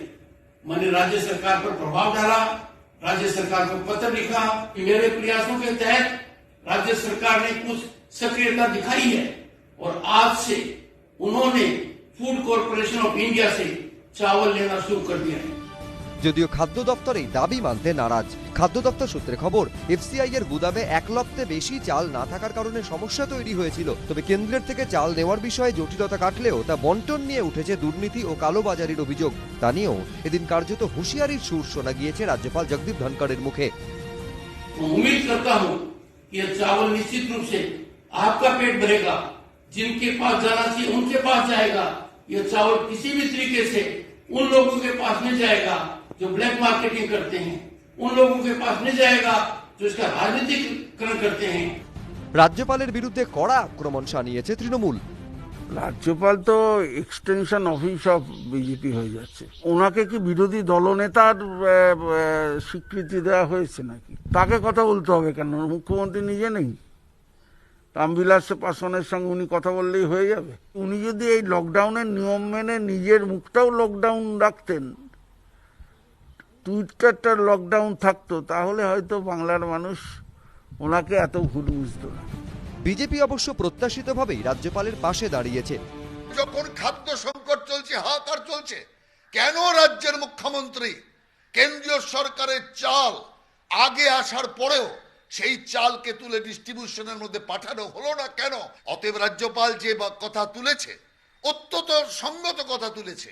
এক ব্যাপক দুর্নীতি খাদ্য ব্যবস্থায় রয়েছে, যার সিবিআই ইনকোয়ারির দাবি আমি করছি। সব মিলিয়ে লকডাউনের মধ্যে রাজ্য ও রাজভবনের সংঘাতের সুর ক্রমশ চড়ছে। উজ্জ্বল মুখোপাধ্যায়, প্রকাশ সিনহা ও কৃষ্ণেন্দু অধিকারী, এবিপি আনন্দ। আমি কংগ্রেসের প্রতিনিধি অভিষেক বন্দ্যোপাধ্যায়ের কাছে যাব। অভিষেক, আমার প্রশ্নটা একেবারে পরিষ্কার, সেটা হচ্ছে একদিকে আমলাতান্ত্রিক যুদ্ধ আর একদিকে বিবৃতির লড়াই। সাধারণ মানুষের প্রাপ্তি কি? এই 9.5 কোটি মানুষ আমাদের রাজ্যের, তারা কি পাচ্ছে? সুমনদা, তোমার প্রশ্নের উত্তর দেওয়ার আগে ডোনাল্ড ট্রাম্পের নির্বাচনের সময় একটা খুব সুন্দর স্লোগান এসেছিল, কাউন্টার স্লোগান, সেটা হচ্ছে ইলেক্ট আ ক্লাউন এক্সপেক্ট আ সার্কাস। আজকে এই মুহূর্তে দাঁড়িয়ে আমরা সেই সার্কাসটাকে এক্সপেক্ট করছি, যে সার্কাসটা কেন্দ্র থেকে রাজ্য সব জায়গায় হচ্ছে। ছোটবেলায় যদি তুমি অঙ্কে কম পেতে, অঙ্ক খাতাটা ডেফিনেটলি তুমি তোষকের তলায় লুকিয়ে রাখতে। আজকে সেই তোষকের তলায় লুকিয়ে রাখার প্রবণতাটা সামনে চলে এসছে। কিন্তু সেখানে আগে আমি বরঞ্চ একটুখানি নৈর্ব্যক্তিকভাবে দুটো কথা বলি। যে ডিজাস্টার ম্যানেজমেন্ট অ্যাক্ট 2005-এর কথা বলা হচ্ছে, সেখানে 3টে সি আছে: কোঅর্ডিনেশন, কোঅপারেশন, কমিউনিকেশন। এই 3টে সি এর একটা সিও দেখা হলো না। এটা কি টুইটারের সরকার চলছে? 9:57 সময় টুইট করে জানানো হচ্ছে। আজকে তুমি আমাকে একটা কথা বলো তো, তুমি যদি তোমার সহকর্মীর সঙ্গে কোন রকম অফিসিয়াল কমিউনিকেশন করো, সেটা কি টুইটারে করবে না ফেসবুকে করবে? অবশ্যই করবে না। আমাদের এখানে রাজ্যপাল থেকে শুরু করে সবার এত টুইটার প্রীতি যে সবকিছু টুইটারে হচ্ছে। আমাকে একটা কথা বল, একটা চিঠি লিখতে এত অসুবিধা, একটা ইমেল আসতে পারে না? 1 নম্বর। 2 নম্বর হচ্ছে দ্য ভেরি ইম্পর্টেন্ট থিং, যে এমআর বাঙ্গুর হাসপাতাল, মেডিকেল কলেজ হাসপাতাল, ইডেন হাসপাতালে যে জিনিসগুলো ঘটছে সেগুলো তো আমাদের চোখের সামনে ঘটছে। উল্টো দিকে আমাদের হর্ষবর্ধন বাবু, যিনি হচ্ছেন আমাদের কেন্দ্রীয় স্বাস্থ্যমন্ত্রী, তিনি বলেছেন, বুক বাজিয়ে বলেছেন, ভারতবর্ষে করোনা সংক্রমণ ফেজ 3-তে পৌঁছয়নি। I admire that. আমাকে একটা কথা বলো তো, গত 4 সপ্তাহ ধরে আমি তুমি কেউ কারোর সঙ্গে দেখা করছি না। We are into physical distancing, we are into physical isolation. রাস্তায় বেরোচ্ছি না। সংক্রমণ বাড়ছে কি করে? সংক্রমণ আমাদের, যেটাকে ওরা বুক বাজিয়ে বলছে যে কমিউনিটি স্প্রেড নাকি হচ্ছে না। যদি কমিউনিটি স্প্রেড না হয়ে থাকে, তাহলে 0+1টা হচ্ছে কোথা থেকে? ছেলে খেলা হচ্ছে। আজকে আমাদের এখানে প্রথম দিন থেকে হু থেকে শুরু করে সবাই বলছে যে আমাদের প্রত্যেক মিলিয়নে আমাদের যত সংখ্যক টেস্ট হওয়ার কথা, সারা ভারতবর্ষে কম, পশ্চিমবঙ্গের কথা তো ছেড়েই দাও, কারণ পশ্চিমবঙ্গ তো ভারতবর্ষের বাইরে নয়। এই পুরো যে মানে প্রহসনটা হচ্ছে, সেই প্রহসনে তুমি প্রশ্ন করলে না সাধারণ মানুষের প্রাপ্তিটা কি? সাধারণ মানুষের প্রাপ্তি হচ্ছে দুশ্চিন্তা। আর অবশ্যই এই মুহূর্তে দাঁড়িয়ে একটু সান্ধ্যকালীন বিনোদন, কারণ আমরা আটকে আছি। কারণ আমরা সবাই জানি দিনের শেষে কিচ্ছু হবে না, দিনের শেষে কিচ্ছু হবে না, কারণ এখানে we are just into a mock fight. এটা কি হচ্ছে? আমি তন্ময়দার সঙ্গে 100% উপরন্তু আরেকটা জিনিস, যে আইসিএমআর এর কিটের ওপর এত বুক বাজিয়ে কথা বলা হচ্ছে, যখন নাইসেডকে আমাদের রাজ্য থেকে বলা হলো, হয়তো রাইটফুলি বলা হয়েছে, নাইসেড বললো আইসিএমআর থেকে যা যা কিট পাঠানো হয়েছে সেগুলো একদম ত্রুটিবিহীন। আজকে তারা মেনে নিচ্ছে। তার মানে তোমাকে যে টেস্ট করে পজিটিভ বা নেগেটিভ যাই বলা হোক না কেন, সেটা ঠিক বলা হচ্ছে না। এখন বলছে আপনি 48। অভিষেক, আমি শুধু তথ্যের জন্য দর্শকদের জানাই, এই অনুষ্ঠানের পরবর্তী পর্যায়ে আমরা সেটা নিয়েও আলোচনা করব, যে এই যে গতকাল আমরা র্যাপিড টেস্টের কিট নিয়ে আলোচনা করেছিলাম এবং এরারের সম্ভাবনা 30% থেকে 40%, এই মারাত্মক আশঙ্কা আপনাদের সামনে তুলে ধরেছিলাম। আজকে আইসিএমআর জানিয়েছে আগামী 2 দিনের জন্য এই র্যাপিড টেস্ট বন্ধ রাখা হলো, শুধু কোনো রাজ্যে নয়, গোটা দেশে। আমি আসবো সেটাই, কিন্তু খুব গুরুত্বপূর্ণ একটা কথা বলেছে, যে দিনের শেষে কি পেলাম আমরা। অভিষেক এই প্রশ্ন তুলেছে। আমি দ্রুত, এতক্ষণ যারা আয়াম সুমন্দে @IamSumonde এই টুইটার অ্যাকাউন্টে সরাসরি মন্তব্য পাঠিয়েছিলেন, আমি কয়েকটা মন্তব্য একটু পড়ে নেব। ইন্দ্রজিৎ দত্ত, তিনি বলছেন, আমাদের রাজ্য যদি সৎ পথে চলে তাহলে কেন্দ্র থেকে লোক এলে কিসের ভয়। তাপস মুখোপাধ্যায় লিখছেন, যুক্তরাষ্ট্রীয় কাঠামোতে রাজ্যকে জানিয়ে এলেই ভালো হতো। সীমন্ত মৈত্র লিখছেন, খুব যুক্তিসঙ্গত যে কেন্দ্রীয় প্রতিনিধি দল আমাদের রাজ্যের আসল ছবিটা তুলে আনার উদ্যোগ নিয়েছে। পলাশ অধিকারী লিখছেন, রাজ্যগুলোকে ব্যতিব্যস্ত করার বদলে তাদের প্রয়োজনীয় উপকরণ যোগাক কেন্দ্র, রাজনীতি করে করোনা তাড়ানো যাবে না। বিশ্বনাথ মজুমদার লিখছেন, এটা কেন্দ্রীয় সরকারের অত্যন্ত ভালো পদক্ষেপ। রাজ্য সরকার এদের সঙ্গে মত বিনিময় করে পরিস্থিতির মোকাবিলা করুক। অভ্র চট্টোপাধ্যায় লিখছেন, রাজ্যকে সহায়তা করার বদলে কেন্দ্রের এই অনধিকার চর্চা কোনোভাবেই মেনে নেওয়া যায় না। সুজিত কুমার পাঁজা লিখছেন, রাজ্য সরকার প্রমাণ করলো যে তারা তথ্য লুকোচ্ছে, না হলে শুরু থেকেই কেন্দ্রীয় প্রতিনিধি দলকে স্বাধীনভাবে কাজ করতে দেয়া হতো। অর্ণব ঘোষাল লিখছেন, এই সময়টা রাজনীতি করার নয়, কেন্দ্র এবং রাজ্যের মধ্যে সামঞ্জস্য রাখা উচিত। হ্যাঁ, সমন্বয় বা সামঞ্জস্য রাখা উচিত, কিন্তু আমরা সংঘাত ছাড়া যে কিছুই দেখতে পাচ্ছি না। আজকে বারবার বক্তারা বাঙুর এমআর বাঙুর হাসপাতালের একটি ফুটেজের কথা বলছেন। এই ফুটেজের সত্যতা এবিপি আনন্দ যাচাই করেনি। আমাদের ক্যামেরায় এই ফুটেজ, আপনারা জানেন, সরকারি হাসপাতালের ভেতরে ক্যামেরা নিয়ে প্রবেশও করা যায় না, কিন্তু এই ফুটেজটি টুইট করেছেন কেন্দ্রীয় মন্ত্রী বাবুল সুপ্রিয়, এবং এই ফুটেজটা যদি সত্যি হয় তাহলে মারাত্মক, ভয়াবহ।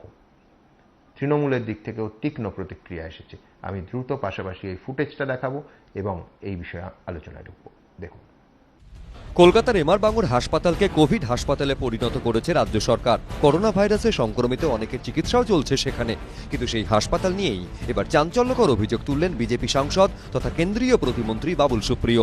নিজের টুইটার হ্যান্ডেলে বাবুল সুপ্রিয় একটি ভিডিও পোস্ট করেছেন, যেখানে শোনা যাচ্ছে এক ব্যক্তি দাবি করছেন এই ছবি এমআর বাঙুরের মেল আইসোলেশন ওয়ার্ডের। এটা হচ্ছে আপনার এমআর বাঙ্গুর হসপিটাল। এটা হচ্ছে মেল ওয়ার্ড, একটা আইসোলেশন মেল ওয়ার্ড। এই মেল ওয়ার্ডে আপনি কন্ডিশন দেখতে পাচ্ছেন কিভাবে বেডগুলো রয়েছে। এই বেডে প্রত্যেকটা সাসপেক্টেড কোভিড পেশেন্টগুলো কে রাখা হয়েছে একসাথে। সাসপেক্টেড যারা কোভিড পেশেন্ট, আমিও একজন suspected, but I do not see, আমার এরকম কোনো সিমটমস আমি দেখতে পাইনি এখন অবধি, যার জন্য আমাকে এখানে রাখা হয়েছে। অথচ আমার অন্য একটা আলাদা প্রবলেম রয়েছে। বাবুল সুপ্রিয় টুইট করা ভিডিওতে এরপরই দেখা গিয়েছে ভয়ঙ্কর এক ছবি। এইখানে ডেড বডি পড়ে রয়েছে, এটা মোটামুটি 2 থেকে 3 ঘন্টা ধরে ডেড বডি পড়ে রয়েছে, কিন্তু একে নিয়ে যাওয়ার কোনো ব্যবস্থা করা হয়নি। আপনি সামনে যে জায়গাটা ঢাকা দেখছেন, ওখানেও আরেকটা ডেড বডি পড়ে রয়েছে, আর আপনি দেখতে পাচ্ছেন তার পাশেই পেশেন্ট রয়েছে, তার দুপাশেই দুটো পেশেন্ট রয়েছে। তো এর মাঝখানে বডিগুলো পড়ে রয়েছে, কিন্তু বডিগুলোকে কেউ নিয়ে যায়নি। এবং আপনি দেখছেন কয়েকটা পেশেন্ট রয়েছে যাদের কন্ডিশন খুবই খারাপ। করোনা সংক্রমণ এড়াতে যেখানে বারবার সামাজিক দূরত্ব মেনে চলার কথা বলছে সরকার, সেখানে এমআর বাঙুরে তা মানা হচ্ছে না বলে অভিযোগ তোলা হয়েছে বাবুল সুপ্রিয়র পোস্ট করা ভিডিওতে। তাড়াতাড়ি র্যাপিড টেস্টিং এর কোনো ফ্যাসিলিটি নেই এই রাজ্যে, খুব তাড়াতাড়ি টেস্টিং হচ্ছে না, 4 থেকে 5 দিন মিনিমাম সময় লাগছে। আর আপনি দেখতেই পাচ্ছেন একটা বেডের থেকে তার পাশের বেডের ডিস্টেন্স কীরকম, ডিস্টেন্সটা খুবই কম। It can infect all of us. যদি এখানে একটা কোভিড পজিটিভ পেশেন্ট থাকে, সবাইকে ইনফেক্ট করে দেবে। যারা এভাবে মারা যাচ্ছে, শ্বাসকষ্টেই মারা যাচ্ছে বেশিরভাগ, তো খুব সম্ভবত এরা কোভিড পজিটিভ। এবার এদের টেস্ট রিপোর্ট আসার আগেই এরা মারা যাচ্ছেন, এবং তারপরে এদের কি হচ্ছে আমরা জানি না এদের বডির সাথে। দেখুন, এই ভিডিওটা এখন পর্যন্ত রাজ্য সরকার তার সত্যতা নিয়ে কোনো বিরোধিতা করেনি। বাবুল সুপ্রিয় একজন দায়িত্বশীল কেন্দ্রীয় মন্ত্রী, তিনি রাজ্য সরকারকে অনুরোধ করেছেন বিষয়টির মধ্যে ইন্টারভেন করে। জীবন যখন অণুজীবীর কাছে আত্মসমর্পণ করেছে, এটা রাজনৈতিক বিরোধিতার সময় নয়। যেভাবেই হোক, রাজ্যবাসীর মনের মধ্যে একটা ধারণা প্রায় বদ্ধমূল হয়ে গেছে যে এ রাজ্যে প্রকৃত তথ্য জনসমক্ষে আসছে না, মানুষের সামনে প্রকৃত তথ্য আসছে না, এবং স্বাস্থ্য পরিষেবার অবস্থা বেহাল। আমাদের দলের পক্ষ থেকে বারবার এই অভিযোগ করা হয়েছে। এমআর বাঙুর হাসপাতালের পরিকাঠামো নিয়ে সমালোচনায় সরব বামেরাও। কেন্দ্রীয় টিমের উচিত বাঙুর হাসপাতালে যাওয়া, বাঙুর হাসপাতালের তথ্যটা খতিয়ে দেখুক। স্বচ্ছতার সাথে তারা কাজ করলে রাজ্যের ভয় কি আছে, যদি রাজ্য অপরাধ না করে থাকে? বরং তাদের বলা উচিত, তোমরা বাঙুর হাসপাতালে যাও, খতিয়ে দেখো, লোকে মনে করছে ওটা killing field. Babul Supriyo tweet করা ভিডিওর তীব্র প্রতিবাদ জানিয়েছে তৃণমূল। প্রযুক্তির যুগে সবকিছুই সম্ভব। এর সততা কতটা আছে উনি যখন অভিযোগ করেছেন, রাজ্যের প্রশাসন আছে সেটা দেখবে। এটাও তো বাবুল সুপ্রিয়রা নিজেরা খুব ভালো মতন জানে যে পাকিস্তানের কোথায় একটা ঘটনা ঘটেছে, বাংলাদেশের কোনো একটা ঘটনা ঘটেছে, কোথায় ভোজপুরি নাচের ঘটনা ঘটেছে, সেগুলোকে কলকাতার ঘটনা বলে তারা চালাবার চেষ্টা করেছেন, এবং পরবর্তীকালে প্রমাণিত হয়েছে যে তিনি যা বলছেন বা তারা যা বলছেন তা সত্য নয়। আমি বলবো রাজনীতির থেকে এই সময় এসছে একসঙ্গে কাজ করার। প্রধানমন্ত্রী নিজেও তো বারবার বলছেন একসঙ্গে কাজ করতে চাই, তো একসঙ্গে কাজও করবো, একসঙ্গে বিরোধিতাও করবো, দুটো কি একসঙ্গে হয়? প্রথমত এই মানে হসপিটালের ভেতরে যে আমরা যে চেহারাটা দেখলাম সেটা অত্যন্ত ভীতিমূলক, এবং যদি দিদির মাননীয় মুখ্যমন্ত্রী যদি কোনো কারণে মনে হয় যে এটা প্রপাগেন্ডা বা এটা মিথ্যে ভিডিও, তাহলে এখন শুনলাম উনি রাস্তায় রাস্তায় ঘুরছেন বোধহয় মানুষের মধ্যে সচেতনতা বাড়াতে। আমি বলবো ওনার তো এটা মরাল দায়িত্ব যে উনি বাঙ্গুর হসপিটালে যান, ওইখানে বরঞ্চ গেটে দাঁড়িয়ে উনি বাঙ্গুর হসপিটালটা একটুখানি দূর থেকে হলো সোশ্যাল ডিস্টেন্সিং মেনটেন করে মানুষকে দেখান যে ভয় পাওয়ার কিছু নেই। করোনা নিয়ে ইতিমধ্যে একাধিকবার তরজায় জড়িয়েছে শাসক বিরোধী, এবার তাতে নতুন মাত্রা যোগ করল বাবুল সুপ্রিয় টুইট করা ভিডিও। এবিপি আনন্দ, কলকাতা। আমি দেবাংশু ভট্টাচার্যের কাছে যাব। দেবাংশু, জানো ডে 1 থেকে আমরা ফেক ভিডিও এবং ফেক নিউজের সম্পূর্ণ বিরুদ্ধে এবং অত্যন্ত কড়া আমাদের অবস্থান।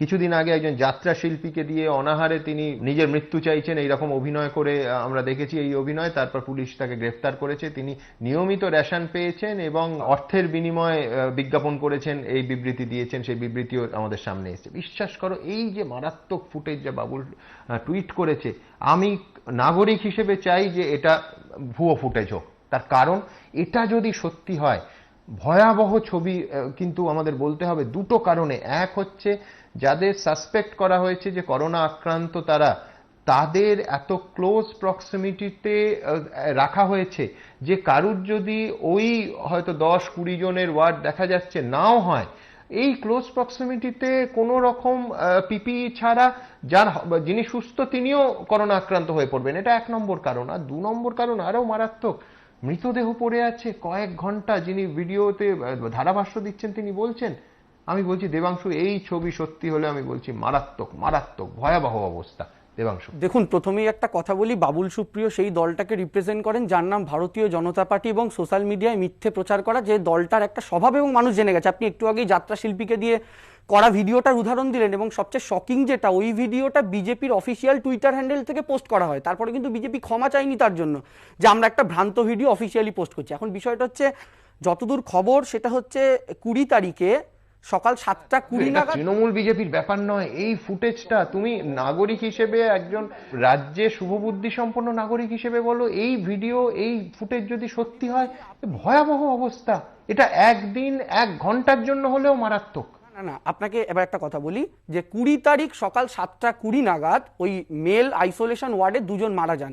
এখন বিষয়টা হচ্ছে ক্লিনিক্যাল ডেথের পরে মলিকিউলার ডেথের মাঝখানে যে একটা টাইম গ্যাপিং থাকে, সেই গ্যাপিং এর মাঝখানে এই ভিডিওটা করা কিনা আমরা জানি না। কারণ কেউ মারা গেছে, ডাক্তার সেটা বলা মাত্রই তার বডিটাকে সরিয়ে নিয়ে যাওয়া হয় না। আমরা স্বাভাবিকভাবেই জানি তার দেহটা কিছুক্ষণের জন্য রেখে মৃত্যুটাকে কনফার্ম করা হয়। সেই সময়ের ফাঁকে যদি এই ভিডিও করা হয়ে থাকে তাহলে এই ভিডিওকে মিসলিডিং, মানে চোখের সামনে অর্ধেক গ্লাসের মতো, যেটাকে আপনি অর্ধেক ভর্তি বা অর্ধেক। ওয়ার্ডটা তুমি নিজেই বলছো আইসোলেশন ওয়ার্ড, এতে যিনি মারা গেছেন তিনি যদি করোনা আক্রান্ত হন তাহলে এই এতজন মানুষ তার ক্লোজ প্রক্সিমিটিতে এসছে, আমি বলছি মারাত্মক সংক্রমণ হবে। কি আগে পর্যন্ত এটা 5 মিনিটের জন্য হওয়া উচিত নয়। ডেথ কনফার্ম হওয়ার আগে পর্যন্ত তো আপনি দেখুন, দেখলে এই ছবি শিউরে উঠবেন। আগে পর্যন্ত তো আপনার এখানে কিছু করার থাকতে পারে না। আর এই আমি বলছি যদি এইটা সত্যি হয়ে থাকে, এখন বিষয়টা হচ্ছে এটা রাজ্য প্রশাসনের তরফ থেকে বলা হবে এই ভিডিওটা সত্যি কিনা। কারণ ভিডিও সত্যতা আমিও যাচাই করিনি, তৃণমূল কংগ্রেসও যাচাই করেনি, আপনিও যাচাই করেননি, এবং সেই রাজনৈতিক দলটা প্রকাশ করছে যাদের মিথ্যা ভিডিও ছড়ানোটা রাজনৈতিক অভ্যাসে পরিণত হয়েছে। আমি খালি দুটো কথা বলতে চাই যেটা আমি আগের বারে বলতে পারিনি, সেটা হচ্ছে রাহুল বাবু বক্তব্য রাখছিলেন এখানে আপনাদের বাইটে। দেবজিৎ, মিথ্যে ভিডিও ছড়ানোটা তোমাদের অভ্যাস। পরিষ্কার কথা বলতে চাই যে এই ভিডিওটা কোনো পালঘরের মব লিঞ্চিং, হিন্দু সাধু মরে যাবার ভিডিও নয় যেটা নিয়ে দিবাংশু কবিতা লিখতে পারবে না। এই ভিডিওটা হচ্ছে 9 কোটি পশ্চিমবঙ্গবাসীর জন্ম মৃত্যু বাঁচা মরার লড়াই। এইখানে দাঁড়িয়ে এই মিথ্যে কথা বলা হচ্ছে। এই ছেলেটিকে এখনো পর্যন্ত থানায় গ্রেপ্তার করে রেখেছে, একটু আগে আমার কাছে খবর এসেছে। কেন বন্ধ করে রেখেছে? ছেলেটিকে ছেড়ে দিন, এবং আপনাদের এক্ষুনি গাড়ি নিয়ে মুখ্যমন্ত্রীর যদি সৎসাহস থাকে মিডিয়াকে ডাকুন, সবাই ঢুকুক ওখানে, টিভি ক্যামেরায় প্রত্যেক মুহূর্তে জানাক কি হচ্ছে না হচ্ছে। কেন্দ্রীয় অবজারভেটরি দলকে আমাদের কোনো দরকার নেই হয়তো ওনারা বলছেন, তাহলে মিডিয়াকে দেখতে দিন, কেন ঢুকতে দেবেন না? কেন আসতে দেবেন না? মুখ্যমন্ত্রীর কাজ যে শুধুমাত্র জমাদার যারা বা ঝাড়ুদার আছেন তাদের হাতলেতে, যা ঝাড়ুর হাতলেতে লাগানো, স্যানিটাইজার লাগানো, ওনারা লোক নেই? উনি এক্ষুনি চলে যান, এক্ষুনি বাংলার পরিস্থিতি এবং অন্যান্য কোয়ারেন্টাইন ওয়ার্ডের পরিস্থিতি দেখাক। একের পর এক ডাক্তার আর নার্স তারা করছে গোটা ঘটনা, আপনাকে চিন্তা করতে হবে না। আপনি গুজরাটের কথা ভাবুন, কিছু বলার চেষ্টা করছি। সিভিল হসপিটালের বাইরে মানুষ দাঁড়িয়ে রয়েছে, 25 জন করোনা পজিটিভ, সেই ভিডিও আমরা দেখেছি, আমার কাছে আছে। তুমি বললে আমি এখনই তোমায় দেখাতে পারি। যাদেরকে ডাক্তার, গুজরাটে ডাক্তার নেই, যারা সিভিল হসপিটালের বাইরে তাদেরকে ট্রিটমেন্ট করবেন, 25 জনই পজিটিভ। দেবজিৎদা, এখানে একটা বক্তব্য আছে, সুমনদা এখানে একটা বক্তব্য আছে, সেটা হচ্ছে যে এই একটা ছবি সত্যি হোক মিথ্যে হোক একটা জিনিস প্রমাণ করে দিল, সেটা হচ্ছে যে সুপার স্পেশালিটি হাসপাতাল শুধু 4টে দেয়াল আর এসি মেশিন দিয়ে হয় না। হাসপাতাল নির্ভর করে চিকিৎসা কর্মী দিয়ে, হাসপাতাল নির্ভর করে ভেতরের মানুষগুলোকে দিয়ে। আজকে এটা যদি এখানকার ঘটনা নাও হয়ে থাকে, আমি ধরে নিলাম যেটা আগে শুটিং করা হয়েছে, ফেক ভিডিও, কিন্তু আপনি নর্মাল কোর্সে দেখুন দুটো বেডের ভেতর দূরত্বটা, আইসোলেশনের দরকার নেই। আপনার যদি নর্মাল ইনফ্লুয়েঞ্জা হয়ে থাকে, আপনার যদি সেই ইনফ্লুয়েঞ্জাতেও আপনি এখানে সংক্রামিত হয়ে যাবেন, এই জিনিসটা স্বীকার করতে হবে। তার পাশাপাশি এটাও স্বীকার করতে হবে যে আমার এই মুহূর্তে যেখানে এরকম ইনফেকশাস একটা সময়, যে মানুষটা ওখানে গিয়ে ভিডিওটা তুললেন সেই মানুষটাও কিন্তু ঠিক করেননি। লেট বি ভেরি প্র্যাকটিক্যাল, কারণ কেন্দ্রীয় সরকার প্যান্ডেমিকের একটা আইন বার করেছে, সেই আইনে বলেছেন এই সময়ে দাঁড়িয়ে কোন রকম কোভিড সংক্রান্ত প্রচার সরকার ছাড়া কেউ করতে না। পারবে অভিষেক, তুমি না। বোধহয় লক্ষ্য করনি, যিনি তুলছেন তিনি বলছেন যে তিনিও সাসপেক্টেড কোভিড-19, তিনি ওখানে ওই ওয়ার্ডেরই তাকে রাখা হয়েছে, তিনি বাইরের কোনো ক্যামেরাম্যান গিয়ে বা কোনো মিডিয়া গিয়ে এই ছবি তোলেনি। আমি শুধু এইটা বলবো যে শুধু এই রাজ্যের কেন, অভিষেক যেটা বলছিল, এটা আমাদের দেশের অন্য কোনো রাজ্যের কিংবা অন্য কোনো দেশের ছবি হলো একই রকম মারাত্মক। তার কারণ বেসিক স্বাস্থ্যবিধিটা এটা মানা হয়নি। আমি তন্ময়দার কাছে আসবো, কিন্তু তার আগে 3 জন বক্তাই যেটা উল্লেখ করলেন সেটা হচ্ছে আজকে বিকেলে রাজাবাজার, তপসিয়া, ট্যাংরা নানা এলাকায় গিয়ে মুখ্যমন্ত্রী সচেতনতার প্রচার করেন এবং যে সাফাই কর্মীরা ভবানীপুরের কাছে তাদের একেবারে হাতে করে দেখিয়ে দেন যে সাফাই কিভাবে স্বাস্থ্যবিধি বজায় রেখে সাফাই করতে হবে। দেখুন।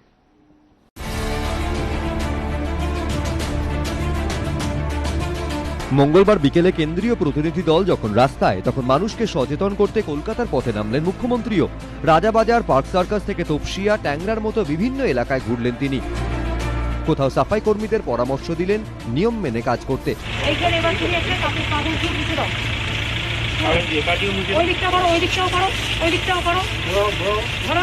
কোথাও সাধারণ মানুষের উদ্দেশ্যে আবেদন জানালেন লকডাউন মেনে চলতে।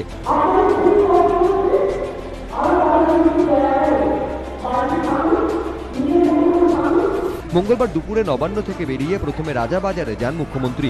গাড়িতে বসে মাইকের মাধ্যমে স্থানীয় বাসিন্দাদের সতর্ক থাকতে বলেন।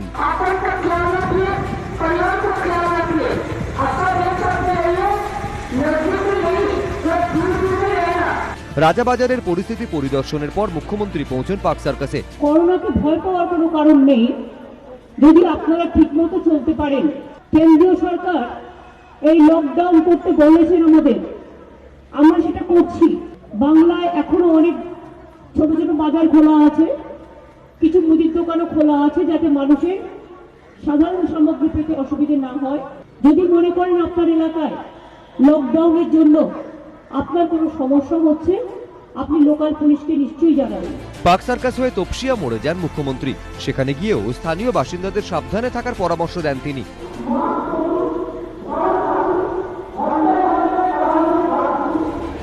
তপসিয়ায় বেশ কিছুক্ষণ থাকার পর বাইপাস লাগোয়া ট্যাংরা এলাকায় যান মুখ্যমন্ত্রী। বড় রাস্তা ছেড়ে ভিতর দিকে গিয়েও পরিস্থিতি পরিদর্শন করেন। এর আগে বিভিন্ন দোকানে বাজারে গিয়ে নিজে হাতে গন্ডি কেটে দিতে দেখা গিয়েছিল মুখ্যমন্ত্রীকে। এদিন ফের একবার সচেতনতার প্রচারে রাস্তায় নামলেন তিনি। আশাবুল হোসেন, পার্থপ্রতিম ঘোষ ও রুমা পালের রিপোর্ট, এবিপি আনন্দ, কলকাতা। আমি সরাসরি চলে যাব তন্ময় ভট্টাচার্যের কাছে। তন্ময়দা, প্রয়াত জ্যোতি বসু অসীম দাশগুপ্ত যখন রাস্তায় নেমে জ্যাম কন্ট্রোল করতে নেমেছিলেন, তাকে রাইটার্সে ডেকে বলেছিলেন যে অসীম, এই কাজটা যদি তুমি করো তাহলে পরে এই কাজের যারা দায়িত্বপ্রাপ্ত তাদের সম্পর্কে তাদের নিচের তলার অনাস্থা তৈরি হয়। অ্যাডমিনিস্ট্রেশন মানে একটা সিস্টেম। মাননীয় মুখ্যমন্ত্রীর এটা কাজ না যে কেরম করে ঝাঁটা ধরতে হয় এটা শেখানো। তার জন্য সুপারভাইজার আছে কর্পোরেশনে, মিউনিসিপ্যালিটিতে, সর্বত্র। এবং আপনি খেয়াল করবেন মাননীয় মুখ্যমন্ত্রী যে ঝাড়ুদারদের কাছ থেকে ঝাঁটা নিয়ে শেখাচ্ছেন তাদের একজনেরও হাতে গ্লাভস নেই। মাননীয় মুখ্যমন্ত্রীর উচিত ছিল এইটা বলার যে এদের হাতে গ্লাভস নেই কেন, কালকেই যেন এদের হাতে গ্লাভস আসে, তাহলেই এদের সংক্রমণের সম্ভাবনা কমবে, যে কারণে বারবার হাত ধুতে বলা হচ্ছে আমাদের। মাননীয় মুখ্যমন্ত্রী সে কাজটা করলেন না। যে সোশ্যাল ডিস্টেন্সিং এর জন্য মাননীয় মুখ্যমন্ত্রী আমাকে আপনাকে বলছেন এই যে মানুষগুলো দাঁড়িয়ে আছে মুখ্যমন্ত্রীর সামনে, সেই মানুষগুলো সেই সোশ্যাল ডিস্টেন্সিং এ নেই। মাননীয় মুখ্যমন্ত্রী তার প্রচারটা করলেন, কিন্তু যেটা মুখ্যমন্ত্রীর কাজ সেটা না করে মুখ্যমন্ত্রী যদি রাস্তায় একটুখানি ঝাড় দেন আর রাস্তায় একটুখানি খড়ির গন্ডি কাটেন, তাতে একটা বিজ্ঞাপন মুখ্যমন্ত্রীর হয় ঠিক, 4টে ক্যামেরায় ছবি ওঠে ঠিক, টেলিভিশনে কিছুক্ষণ মুখ্যমন্ত্রীকে দেখানো হয় ঠিক, কিন্তু মানুষ বোঝেন যে আসলে গোটা ব্যবস্থাটা ভেঙে পড়েছে, আর সেই কারণের জন্য মুখ্যমন্ত্রীকে এই কাজটাও করতে হচ্ছে। এটা মুখ্যমন্ত্রীর প্রশাসনের প্রতি।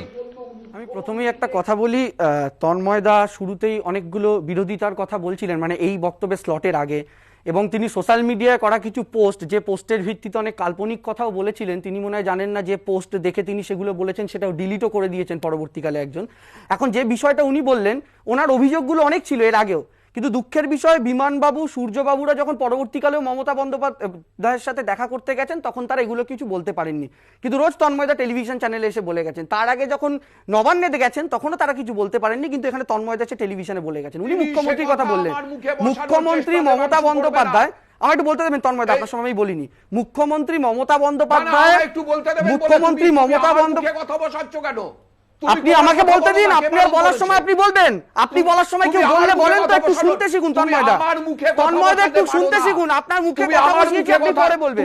আমরা প্রত্যেকে রিমোট লোকেশনে আছি, হ্যাঁ আমার পক্ষে সরাসরি ইন্টারভেনশন করা টেকনিক্যালি অসম্ভব।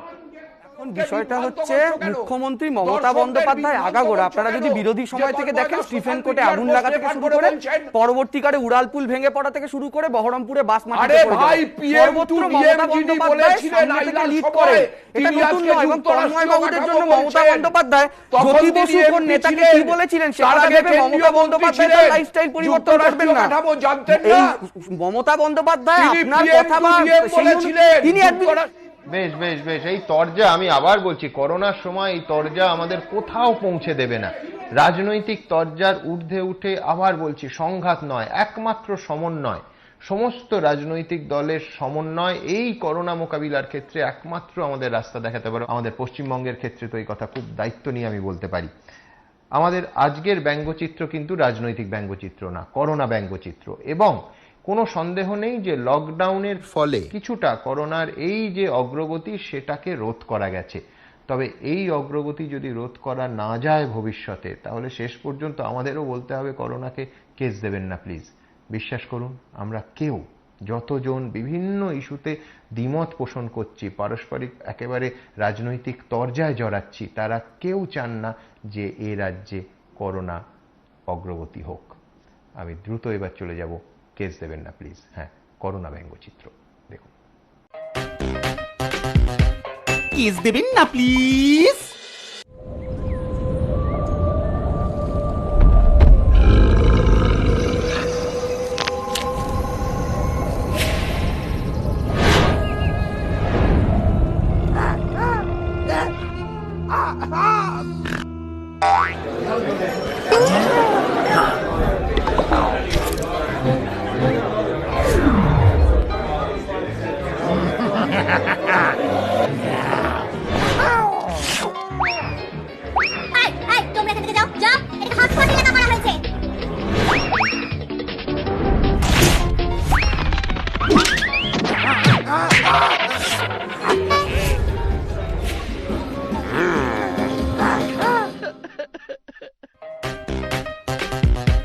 কেস দেবেন না প্লিজ।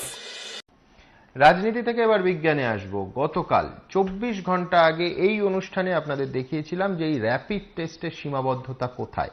ফলস নেগেটিভিটি যদি 30% হয় আর ফলস পজিটিভিটি 30 থেকে 40%, তাহলে গোদা বাংলায় জিনিসটা দাঁড়ায় যে 10 জনের মধ্যে অন্তত 3 জনের রিপোর্ট আসবে ভুল, এবং যার ভুল রিপোর্ট এলো, করোনা আছে, করোনা আক্রান্ত বলা হবে রিপোর্টে, তার চিকিৎসা শুরু হতে পারে, অর্থাৎ আপনার করোনা হয়নি কিন্তু আপনার করোনার ওষুধ খেতে হলো। আরো মারাত্মক হচ্ছে উল্টোটা, যে 10 জনের মধ্যে 3 জনের রিপোর্ট আসবে যে তার শরীরে করোনার কোনো লক্ষণ নেই, তিনি করোনা আক্রান্ত নন, আর তিনি এই সার্টিফিকেটটা নিয়ে সংক্রমণ ছড়িয়ে বেড়াবেন। তো এই র্যাপিড টেস্টের ফলস নেগেটিভিটি আর ফলস পজিটিভিটির কথা মাথায় রেখে কতটা উচিত আমাদের এটাকে যথেষ্ট গুরুত্ব দেয়া, এই প্রশ্ন এই ঘণ্টাখানেকের সফরে 24 ঘন্টা আগে আমরা তুলেছিলাম।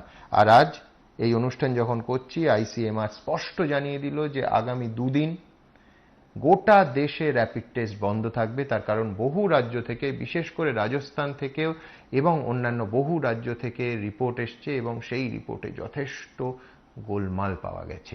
আমি দ্রুত প্রতিবেদনটা আপনাদের সামনে রাখবো, তারপর বিশিষ্ট চিকিৎসক ডক্টর শ্যামাশিস বন্দ্যোপাধ্যায়ের সঙ্গে কথা বলবো। দেখুন, सारे स्टेट्स को ये सलाह देना है कि अगले 2 दिन ये टेस्ट किट्स इस्तेमाल न करें। করোনা মোকাবিলায় র্যাপিড টেস্টের কার্যকারিতা নিয়ে বারবার প্রশ্ন তুলেছেন চিকিৎসকেরা। তাদের একাংশের মতে র্যাপিড টেস্ট কোনোভাবেই নিশ্চিতভাবে করোনার সংক্রমণ প্রমাণ করে না। এই পরীক্ষার মাধ্যমে শরীরে ভাইরাসের অস্তিত্বও ধরা পড়ে না। করোনা পরীক্ষার জন্য কেন্দ্রের দেওয়া টেস্ট কিট ত্রুটিপূর্ণ বলেও অভিযোগ তুলেছে পশ্চিমবঙ্গ, রাজস্থানের মতো একাধিক রাজ্য। এই প্রেক্ষাপটে বুধবার থেকে 2 দিন র্যাপিড টেস্ট বন্ধ রাখতে বলল Indian council of medical research বা आईसीएमआर। अगले 2 दिन में हम हमारे 8 इंस्टीट्यूट्स को फील्ड में भेजेंगे और जो किट्स हैं उनमें से वो लॉट्स लेके उसको टेस्ट करके वैलिडेशन करने की कोशिश करें। फील्ड में वैलिडेशन होगा, ये लैब में नहीं होगा। किट সংক্রান্ত অভিযোগের প্রেক্ষিতে ইতিমধ্যে র্যাপিড টেস্ট বন্ধ রেখেছে রাজস্থান সরকার। आईसीएमआर को ये बताया है कि जो प्रोटोकॉल आपने तय किया है, जो प्रोसीजरल इश्यूज आपने तय किए, उन मापदंडों को ध्यान में रखते हुए हमने ये टेस्ट किए हैं। उसके बावजूद ये परिणाम आया है तो हमको ये गाइड करें कि हम इस टेस्ट को आगे यहाँ काम में लें या नहीं लें। आईसीएमआर के जवाब का हम इंतजार कर रहे हैं। तब तक ये टेस्ट राजस्थान में हमने रोक दिए हैं। एक स्टेट में से एक कंप्लेंट आई कि उसमें कम डिटेक्शन हो रहा है, तो हमने तकरीबन 3 स्टेट से आज पूछ लिया। वो पूछने के बाद में हमको एक पता चल रहा है कि उनमें जो पॉजिटिव सैंपल्स थे आरटीपीसीआर के, उनमें वेरिएशन बहुत ज्यादा है। সোমবার থেকে পশ্চিমবঙ্গেও শুরু হয়েছে র্যাপিড টেস্ট। কলকাতায় বেলগাছিয়া বস্তি ও হাওড়ার বিভিন্ন এলাকায় এই পদ্ধতিতে পরীক্ষার জন্য রক্তের নমুনা সংগ্রহ করা হয়। মঙ্গলবারও রাজাবাজার এলাকায় র্যাপিড টেস্ট করা হয়।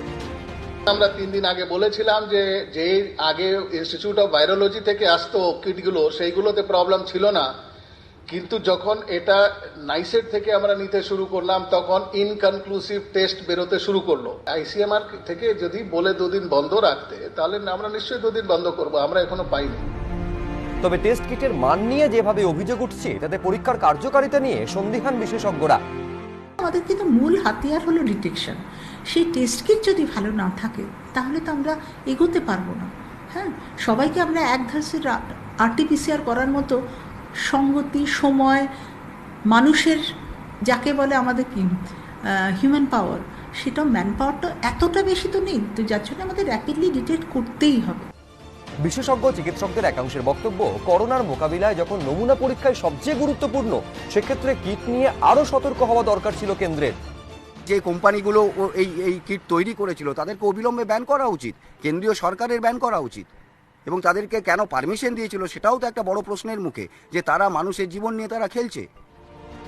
বিশেষজ্ঞরা বলছেন করোনা মোকাবিলায় অন্যতম কার্যকরী অস্ত্র পরীক্ষা, কিন্তু সেই পরীক্ষার কিটে যদি ত্রুটি থাকে তাহলে ভাইরাসের বিরুদ্ধে লড়াই হবে কি করে, প্রশ্ন তুলছেন অনেকে।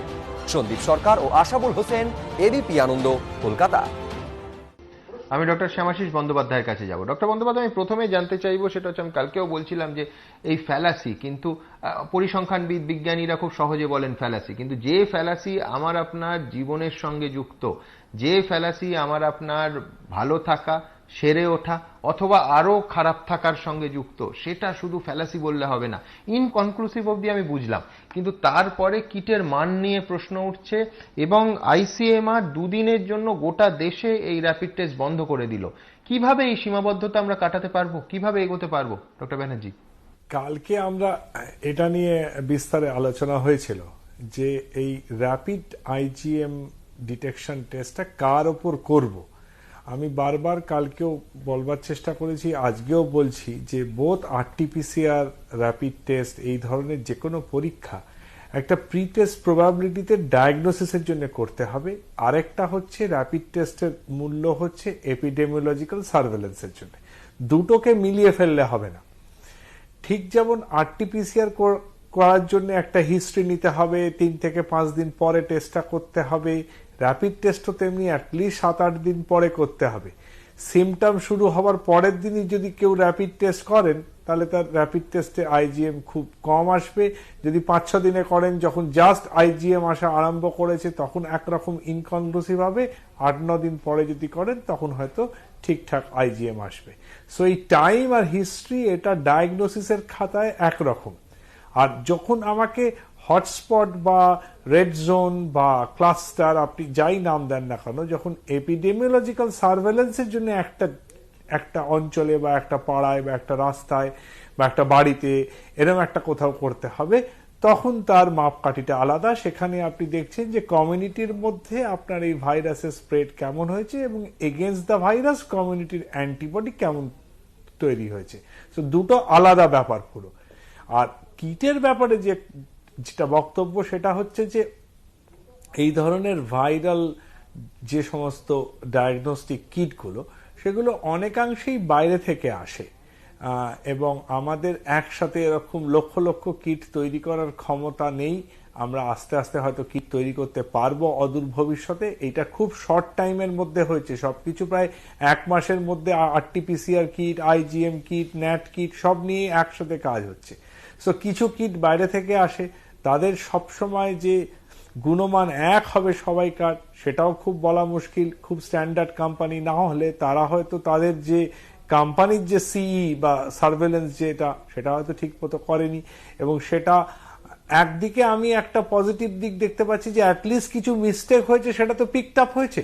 সেটা কিন্তু একটা ব্যাপার যেটা মনে রাখতে হবে যে অ্যাটলিস্ট কেউ তো আরটিপিসিআর এর যে রেজাল্ট আর তার সঙ্গে আইজিএম এর যে রেজাল্ট, সেটা অ্যাটলিস্ট মিলিয়ে তো দেখেছেন, করোবোরেশন তো হয়েছে এবং করোবোরেশনের স্টেপ নেওয়া হয়েছে। আমি খুবই আশাবাদী যে এর একটা কিছু রাস্তা ওরা বার করবে এবং ওই স্ট্যান্ডার্ডাইজেশনটা ঠিক করে করবে যাতে রিপোর্টের এত ভ্যালু। এবং একাধিক রাজ্য আইসিএমআর কে কমপ্লেন করেছে যে শুধু ইনকনক্লুসিভটা নয়, অত্যন্ত ভুল রিপোর্ট আসছে। নিঃসন্দেহে এর সব থেকে ইতিবাচক অংশ হচ্ছে যে অন্তত সেদিকে নজর গেছে কর্তৃপক্ষের। আমি এইখানে আমার পরবর্তী অত্যন্ত গুরুত্বপূর্ণ একটা বিষয়ে আসবো, এসিমটোম্যাটিক। প্রথম দিন থেকে বারবার এই শব্দটা ঘুরে ফিরে আমাদের আলোচনায় আসে। আজকে আইসিএমআর এর চিফ সায়েন্টিস্ট রমন গঙ্গাখেদকর তিনি বলছেন যে ভারতবর্ষে করোনা পজিটিভ প্রতি 100 জন রোগীর মধ্যে 80 জন, কল্পনা করুন, 80% লোকের কোনো লক্ষণ দেখা যায় না, অর্থাৎ এসিমটোম্যাটিক। আপনারা জানেন যে মেডিকেল কলেজে ডাক্তারবাবু নার্স মিলিয়ে 12 জন গত 3 দিনে তাদের করোনা ধরা পড়েছে। তারা প্রত্যেকে এসিমটোম্যাটিক। মারাত্মক সংকট, তার কারণ রোগীর শরীরে যদি রোগের লক্ষণ না থাকে তাহলে তার চিকিৎসাই বা কি করে হবে, আর তার এক্ষেত্রে করোনার ক্ষেত্রে আইসোলেশনই বা কি করে হবে। আমি দ্রুত একবার আমাদের রাজ্যের প্রেক্ষিতটা দেখব, তারপরে এই বৃহত্তর সমস্যার প্রসঙ্গে আসবো। দেখুন, কলকাতা মেডিকেল কলেজ হাসপাতালে আবারও করোনার থাবা। সংক্রমণ ধরা পড়ল আরো 5 জন স্বাস্থ্যকর্মীর শরীরে। এর মধ্যে 4 জন নার্স, 1 জন জুনিয়র চিকিৎসক। আতঙ্কের বিষয় হলো এদের কারুর মধ্যেই করোনার কোনো উপসর্গ ছিল না। রবিবার এবং সোমবার কলকাতা মেডিকেল কলেজ হাসপাতালের আরো 7 জন স্বাস্থ্যকর্মীর করোনা রিপোর্ট পজিটিভ আসে। হাসপাতাল সূত্রে খবর, তাদের মধ্যেও করোনার কোনো উপসর্গ ছিল না। আর এই তথ্যই আতঙ্ক বাড়াচ্ছে বিশেষজ্ঞদের। তাদের মতে এক্ষেত্রে সংক্রমিতরা নিজেরাই এ ব্যাপারে কিছু জানতে পারছেন না, ফলে অনেক সময় তারা বাড়ির বাইরে বেরোচ্ছেন, অন্যদের সঙ্গে মেলামেশা করছেন, আর তাদের থেকে অন্যদের শরীরে হু হু করে ছড়িয়ে যাচ্ছে সংক্রমণ। 80% পেশেন্টসরাই either asymptomatic or mild symptomatic. এই 80%-এর মধ্যে দেখা গেছে 50%ই অ্যাসিমটোমেটিক। আর বাকি যারা just like any viral infection, একটু mild cough, fever, nasal congestion বা হেডেক, অ্যানোসমিয়া, কারো কারো ডায়রিয়া, ভমিটিং হয়, দেখতে হবে যে হটস্পট এরিয়াগুলো, যেই জায়গাটায় অনেকগুলো কেস রিপোর্টেড হয়েছে, সেই জায়গাটাকে কিন্তু অ্যাসিমটোমেটিক ধরে নিতে হবে অ্যাজ এ কমিউনিটি। সেইখানে আমাদের সবাইকেই ধরে নিতে হবে যে এরা either asymptomatic or having mild symptoms, তাদের কিন্তু টেস্টিং করাটা মাস্ট। বাংলার পাশাপাশি দিল্লিতেও বিপুল সংখ্যক উপসর্গহীন করোনা আক্রান্তের হদিশ মিলেছে। দিল্লি সরকারের দাবি, শনিবার দেশের রাজধানীতে নতুন করে 736 জন করোনা আক্রান্ত হন। এর মধ্যে 186 জনই ছিলেন উপসর্গহীন। 186 कोरोना के मरीज निकले। 186 के 186 सभी एसिम्टोमेटिक हैं।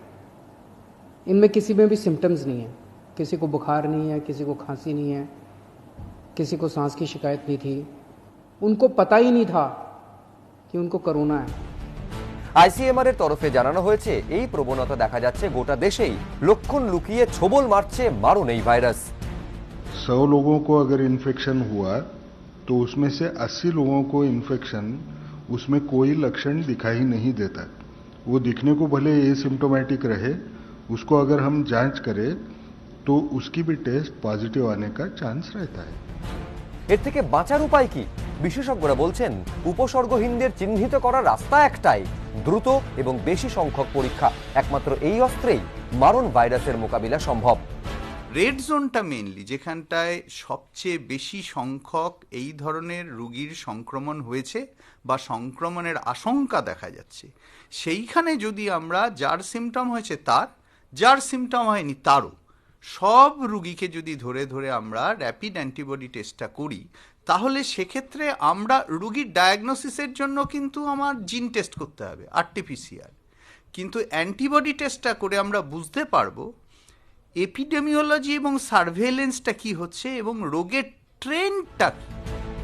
অর্থাৎ করোনা মোকাবিলায় অস্ত্র সেই একটাই, যা শুরু থেকেই বলে আসছে বিশ্ব স্বাস্থ্য সংস্থা থেকে চিকিৎসকেরা, টেস্ট টেস্ট এবং টেস্ট। ঝিলম করঞ্জাই ও সন্দীপ সরকার, এবিপি আনন্দ। আমি ডক্টর শ্যামাশিস বন্দ্যোপাধ্যায়ের কাছে আরেকবার যাব। শ্যামাশিস, দিল্লির উদাহরণটা খুব মারাত্মক। সেটা হচ্ছে 736 জনের মধ্যে থেকে 186 জনের করোনা পজিটিভ, অর্থাৎ 25%-এরও বেশি। এটা চিন্তার। কিন্তু এর থেকেও যেটা বেশি চিন্তা সেটা হচ্ছে যে এই 186 জনের প্রত্যেকে এসিম্পটোম্যাটিক। মানে আমি বলছি, চিকিৎসক হিসেবে আপনার কাছে আমার একটা প্রশ্ন থাকবে, সেটা হচ্ছে যে এই উপসর্গবিহীন রোগীদের আপনারা কি করে খুঁজে বার করবেন এবং কিভাবেই বা সতর্কতা নেবেন? আপনি যদি উপসর্গ না পান, ডাক্তারবাবুর কাছে কেউ যাবেন না। যদি আপনারা মুখোমুখি হন, আপনারা বুঝতে পারবেন না যে তিনি রোগী, তার মধ্যে করোনা আছে, আপনাদের সেই রোগে আক্রান্ত হওয়ার সম্ভাবনা দেখা দিচ্ছে। মানে সব দিক থেকেই মারাত্মক বিপদ ভারতে এই 80% রোগীর এসিম্পটোম্যাটিক হওয়া। আপনি মানবেন ডক্টর ব্যানার্জি? দেখো, ব্যাপারটা হচ্ছে যে যারা আসিমটোম্যাটিক তারা তো চিকিৎসকের কাছে আসবে না, এটা একদম ফ্যাক্ট। কেউ বাড়ি থেকে বেরিয়ে ডাক্তারের কাছে পৌঁছবে না এখন যে আমার কি করোনা আছে। সিমটমই মানুষকে ডাক্তারের কাছে আনে, সেটা সব অসুখের জন্যই। যার চেস্ট পেন হয় সেই ডাক্তারের কাছে গিয়ে খবর পায় তার হার্ট অ্যাটাক করেছে। হেন্স এটা একটা এপিডেমিওলজিক্যাল পাবলিক হেলথ সমস্যা। এই সমস্যাটা হচ্ছে যে আমাদের দেশেতে আসিমটোমেটিক ক্যারিয়ারের সংখ্যা ওয়েস্টার্ন ওয়ার্ল্ডের থেকে, সে কম্পেয়ার করছি যদি ইউএস এর সাথে কম্পেয়ার করা হয়, অনেক বেশি। ইউএসএতে সিমটম উইথ করোনা টেস্ট পজিটিভের সংখ্যাটা বেশি। সো আমাদের এটা যেটা দিক সেটা হচ্ছে যে আমাদের পাবলিক হেলথ মেকানিজমকে, যেটা আগের বললেন যে ওই ক্লাস্টারে গিয়ে তাদেরকে আসার কথা বলবো। আমি সরি আপনাকে ইন্টারাপ্ট করছি, মানে এটা আমার উইশফুল থিঙ্কিং বলতে পারেন। তাহলে কি আপনি ইউকে বা অন্যান্য দেশ যেখানে মারাত্মক এই করোনার প্রাদুর্ভাব হয়েছে সেখানের থেকে ভারতের পরিসংখ্যানটা অনেক বেশি, এটা কি এইটা প্রমাণ করতে পারে ডক্টর বন্দ্যোপাধ্যায় যে ভিরুলেন্স যেটা, মারণ ক্ষমতা যেটা, মানে মারমুখী বৈশিষ্ট্য এইভাবে বাংলায় বলতে পারি, সেইটা ভারতবর্ষে যে করোনা আক্রমণ করেছে মিউটেশনের ফলে তার এই ভিরুলেন্সটা অনেক কম, সেই জন্য অ্যাসিম্পটোম্যাটিক পেশেন্টের সংখ্যা বেশি? আমার উইশফুল থিঙ্কিং, আবার বলছি, এরম কি হতে পারে? না একদম একদম এটা একটা পসিবিলিটি যে এখানে যে ব্যাকটেরিয়া ভাইরাসটা আমাদের কাছে এসেছে সেই ভাইরাসটা is to some extent অতটা virulent নয়. It is a very good thought and it is a very strong possibility. আরেকটা হতে পারে যে আমরা অনেক বেশি ভাইরাল ইনফেকশন বা বিভিন্ন ইনফেকশন, যেহেতু tropical country, third world country, naturally আমাদের নর্মাল ইনফেকশন রেট অন্য লোকের থেকে মানে ওয়েস্টার্ন ওয়ার্ল্ডের থেকে অনেক বেশি, যার ফলে আমাদের এই ফাইট ব্যাক করার ক্ষমতাটাও হয়তো বেশি। এটার জন্য অনেকগুলো পস্টুলেশন হয়েছে। ইনফ্যাক্ট ইংল্যান্ডে এটা নিয়ে খুব বড় কাজও হচ্ছে যে বিসিজি ভ্যাকসিনেশনটা যে আমরা বাচ্চাবেলায় পাই, সেই বিসিজি ভ্যাকসিনেশনটা আমাদের কোনো প্রোটেকশন দিচ্ছে কিনা। আমাদের যে বারবার ম্যালেরিয়া হয় একটা পপুলেশনে, সেই ম্যালেরিয়া হওয়ার জন্য আমরা যে অ্যান্টি ম্যালেরিয়াল ওষুধ খাই, বারবার ম্যালেরিয়া হয়, সেটা কোনো প্রোটেকশন দিচ্ছে কিনা। There is something unique in India, because এই মানে বসতিপূর্ণ একটা জায়গাতে যে রেটে ইনফেকশন ওয়ার্ল্ড এক্সপেক্ট করছে, WHO এক্সপেক্ট করছে, ওয়েস্টার্ন ওয়ার্ল্ড এক্সপেক্ট করছে, আমাদের কিন্তু সেই রেটে হচ্ছে না। আমাদের এই আসিমটোমেটিক যে কেরিয়ার সেই সংখ্যাটা বেশি, এবং এইটা নিয়ে কিন্তু ওরা অনেক কাজ করছে। আমরা কতটা কাজ করছি এই মুহূর্তে বলতে পারবো না, কিন্তু ওরা কিন্তু এটা নিয়ে অনেক কাজ করছে। আমরা ওদের কাছে এখন একটা এনিগমা। আর একটা স্মল কথা জাস্ট বলি যে অ্যাসিম্পটোমেটিক ক্যারিয়ারের সিমটম হচ্ছে না। ধন্যবাদ আপনাকে। ঠিক প্রথম বাক্যটা, হ্যাঁ,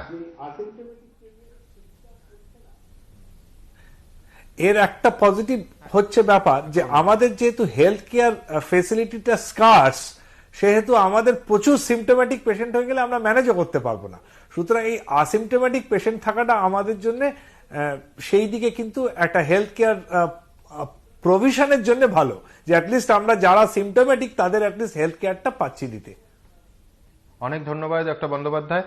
যে প্রথম বাক্যটা থেকে এই উইশফুল থিঙ্কিং এর কথাটা আমার মাথায় এলো যে ভারতের ক্ষেত্রে তাহলে কি অপেক্ষাকৃত নির্জীব এই করোনা ভাইরাস মিউটেশনের ফলে হয়ে পড়েছে। ডক্টর বন্দ্যোপাধ্যায় সেখানে বলছিলেন যে পৃথিবীর অন্য দেশের তুলনায় ভারতবর্ষের ছবিটা আলাদা কেন। আমি একেবারে এবার আপনাদের পাশে রাখবো যে চীনের উহান, আমেরিকার নিউ ইয়র্ক বা জাপানের টোকিও, তার থেকে ভারতবর্ষের বিভিন্ন শহরে করোনা ভাইরাস এখনো পর্যন্ত, আবার বলছি, খুব শুরু স্টেজ, যার ফলে এখনো পর্যন্ত যে তথ্য পরিসংখ্যান পাওয়া গেছে সেটার যদি তুলনা করি, কাদের ক্ষেত্রে, কোন দেশের ক্ষেত্রে, কোন শহরের ক্ষেত্রে এই অ্যাসিম্পটোম্যাটিক পেশেন্ট যারা আছে তাদের সংখ্যা বেশি, একদম পাশাপাশি রাখবো এই প্রতিবেদনে।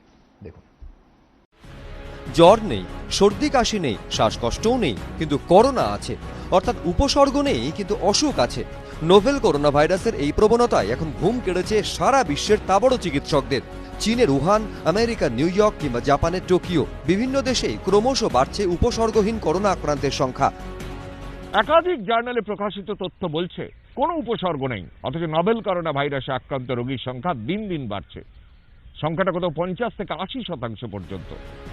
16 এপ্রিল আন্তর্জাতিক মেডিকেল জার্নাল ল্যান্সেটে প্রকাশিত তথ্য অনুযায়ী জাপানের ইয়োকোহামায় আটকে থাকা জাহাজে 634 জন আক্রান্ত হন। তার মধ্যে 328 জনের কোনো উপসর্গ ছিল না, অর্থাৎ উপসর্গহীন আক্রান্ত 51%-এরও বেশি। 13 April New England journal of মেডিসিনে প্রকাশিত তথ্য বলছে নিউ ইয়র্কের একটি হাসপাতালে 215 জন মহিলা চিকিৎসাধীন ছিলেন। তাদের মধ্যে 33 জন অন্তঃসত্ত্বার করোনা সংক্রমণ ধরা পড়ে, যাদের 29 জনের শরীরে কোনো উপসর্গ দেখা যায়নি। এক্ষেত্রে উপসর্গহীন করোনা সংক্রমণের হার অনেকটাই বেশি, প্রায় 88%। এপ্রিলে চীনের হেলথ কমিশনের একটি সমীক্ষা প্রকাশিত হয় ব্রিটিশ মেডিকেল জার্নালে। তাতে বলা হয় চীনের একটি নির্দিষ্ট এলাকায় 166 জন করোনা আক্রান্তের মধ্যে 130 জনের কোনো উপসর্গ ছিল না, অর্থাৎ আক্রান্তদের 78%ই ছিলেন উপসর্গহীন। ধরো এটা টোটাল ইনফেক্টেড হয়েছে, তাহলে আমরা দেখব এর মধ্যে থেকে 20%, এই 20% লোকের রোগটার সিমটমের বহিঃপ্রকাশ হবে। বাকি বাইরে যে এই 80% লোক রয়েছে, এই 80% লোকের কোনো সিমটম নেই, এরা জানে না যে এরা জীবাণুটা ক্যারি করছে। এই 20%-র মধ্যে যে লোকগুলো রয়েছে তাদের সিমটমটা হবে কদিন বাদে? 6 দিন বাদে। তাহলে এই 6 দিন এরা প্রি সিমটোম্যাটিক রইল। তার মানে এই 80% এবং এই যে তোমার 20% লোক রইল, এই 20% লোক প্রথম 6 দিন তোমার সিমটম বিহীন। তাহলে একটা ফেজে 80 আর 20 100 কিন্তু একসঙ্গে ঘুরে বেড়াচ্ছে, তাদের কোনো সিমটম নেই। তারপরেই 20% লোক সিমটম ডেভেলপ করলো, কিন্তু এই 80% লোক কোনোদিন জানতেই পারলো না যে তার যে করোনা ঢুকে বেরিয়ে চলে গেল। তথ্য বিশ্লেষণ করে বিশেষজ্ঞদের দাবি, আমেরিকা, চীন, ইতালি, ইংল্যান্ড, স্পেনের মতো দেশের তুলনায় ভারতে উপসর্গহীন সংক্রমণের প্রবণতা অনেকটাই বেশি। বিশেষজ্ঞরা বলছেন আমাদের দেশের ক্ষেত্রেও এমন সংখ্যাটা প্রায় 80% মতো, কারণ 28 বছর বয়সীর আশেপাশে জনসংখ্যা ভারতবর্ষের সবচেয়ে বেশি। 2019 সালে রাষ্ট্রপুঞ্জের প্রকাশিত তথ্য অনুযায়ী আমেরিকায় 16% মানুষের বয়স 65 বছর বা তার বেশি, চীনে 13.5%, ইংল্যান্ডে 19%, ইতালিতে 23%, কিন্তু ভারতে মাত্র 7% মানুষের বয়স 65 বছর বা তার বেশি। অন্যদিকে ভারতে 28 বছর বা তার আশপাশের বয়সী মানুষের সংখ্যা সবচেয়ে বেশি। বিশেষজ্ঞদের মতে উপসর্গহীন সংক্রমণের নেপথ্যে এটাও একটা কারণ। করোনা ভাইরাস, এই নোভেল করোনা ভাইরাসের বিশেষ বৈশিষ্ট্য হচ্ছে ইয়াংদের ক্ষেত্রে রোগের প্রকোপ বা প্রবণতা বা রোগের বহিঃপ্রকাশের প্রবণতা কম। তো যেহেতু কম, সুতরাং আমাদের সিমটমবিহীন, উপসর্গবিহীন লোকের সংখ্যা অনেক বেশি থাকবে। তার কারণ আমরা ইয়াং কান্ট্রি, আমার দেশের লোক সংখ্যা 28 বছরের আশপাশে অনেক বেশি। বিশেষজ্ঞদের মতে উপসর্গহীন করোনা সংক্রমিতরা মাত্র 2.5 দিনের মধ্যে অন্য অনেকের শরীরে সংক্রমণ ছড়িয়ে দিচ্ছেন। একটা ভাইরাস দেহে ঢুকলো, ম্যাক্সিমাম শেডিং তার হবে 2 নম্বর, এই 2 বা 2.6 ডেজ, এই সময় ম্যাক্সিমাম ভাইরাস বেরোবে তার দেহ থেকে। এবারে আস্তে আস্তে কমতে শুরু করবে, কমে 14 দিনের মাথায় প্রায় বেসলাইনের কাছাকাছি এসে যাবে। এই যে 2.6 ডেজ, এইখানে তুমি ম্যাক্সিমাম ভাইরাল শেডিং হচ্ছে, এটাকে বলে ভাইরাল শেডিং। তাহলে ম্যাক্সিমাম ভাইরাল শেডিং যখন, তার ইনফেকশন করার প্রবণতাও তখন সবচেয়ে বেশি। সেই জন্য 0 থেকে 6 দিন সবচেয়ে বেশি প্রবণতা, ম্যাক্সিমাম 0 থেকে 2.6 ডেজ, এই সময় একজন থেকে একজনের সংক্রমণের প্রবণতাটা সবচেয়ে বেশি। অতএব উপসর্গ নেই বলেই করোনা আক্রান্ত নয়, এমনটা ভাবলে মারাত্মক ভুল। চিকিৎসকেরা বলছেন এই প্রেক্ষিতে আরো সাবধান হতে হবে আমাদের। কৃষ্ণেন্দু অধিকারী, এবিপি আনন্দ, কলকাতা। দেখুন, এই কঠিন সময় ভালো থাকতেই হবে। জানি কঠিন, তবু যথাসম্ভব হাসি মুখে এই খারাপ সময়টাকে পার করে দিতে হবে। বাংলার সেরা শিল্পীরা যারা নিজেরা গৃহবন্দী, তারা কেউ আবৃত্তি, কেউ গান, কেউ সংলাপ একেবারে নিজেরা মোবাইল ক্যামেরায় বন্দি করে আমাদের পাঠাচ্ছেন, শুধুমাত্র যাতে আমাদের প্রত্যেকের আত্মবিশ্বাস এই কঠিন সময়ও একেবারে তুঙ্গে থাকে। আমাদের অনুষ্ঠানের এই পর্যায়ের নাম করোনায় ভয় করো না। আজকের শিল্পী ইমন চক্রবর্তী। দেখুন। আমি শুনেছি সেদিন তুমি সাগরের ঢেউয়ে চেপে নীল জল দিগন্ত ছুঁয়ে এসেছ। আমি শুনেছি সেদিন তুমি নোনাবালি তীর ধরে বহুদূর বহুদূর হেঁটে এসেছ। আমি কখনো যাইনি জলে, কখনো ভাসিনি নীলে, কখনো রাখিনি চোখ ডানা মেলা গাং চিলে। আবার যেদিন তুমি সমুদ্র স্নানে যাবে, আমাকেও সাথে নিও, নেবে তো আমায়, বলো নেবে তো আমায়। আমি শুনেছি সেদিন নাকি তুমি তুমি তুমি মিলে তোমরা সদল বলে সভা করেছিলে। আর সেদিন তোমরা নাকি অনেক জটিল ধাঁধা না বলা অনেক কথা কথা তুলেছিলে। কেন শুধু ছুটে ছুটে চলা, একই একই কথা বলা, নিজের জন্যে বাঁচা, নিজেকে নিয়ে যদি ভালোবাসা নাই থাকে, শুধু একা একা লাগে। কোথায় শান্তি পাবো, কোথায় গিয়ে, বলো কোথায় গিয়ে। আমি শুনেছি তোমরা নাকি এখনো স্বপ্ন দেখো, এখনো গল্প লেখো, গান গাও প্রাণ ভরে। মানুষের বাঁচা মোরা এখনো ভাবিয়ে তোলে, তোমাদের ভালোবাসা এখনো গোলাপে ফোটে। আস্থা হারানো এই মন নিয়ে আমি কাছে এসে দুহাত পেতেছি, আমি দু চোখের গহ্বরে শূন্যতা দেখি শুধু, রাত ভরে আমি কোনো স্বপ্ন দেখি না, তাই স্বপ্ন দেখব বলে আমি দু চোখ পেতেছি। তাই তোমাদের কাছে এসে আমি দুহাত পেতেছি, তাই স্বপ্ন দেখব বলে আমি দু চোখ পেতেছি। তাই তোমাদের কাছে এসে আমি দুহাত পেতেছি।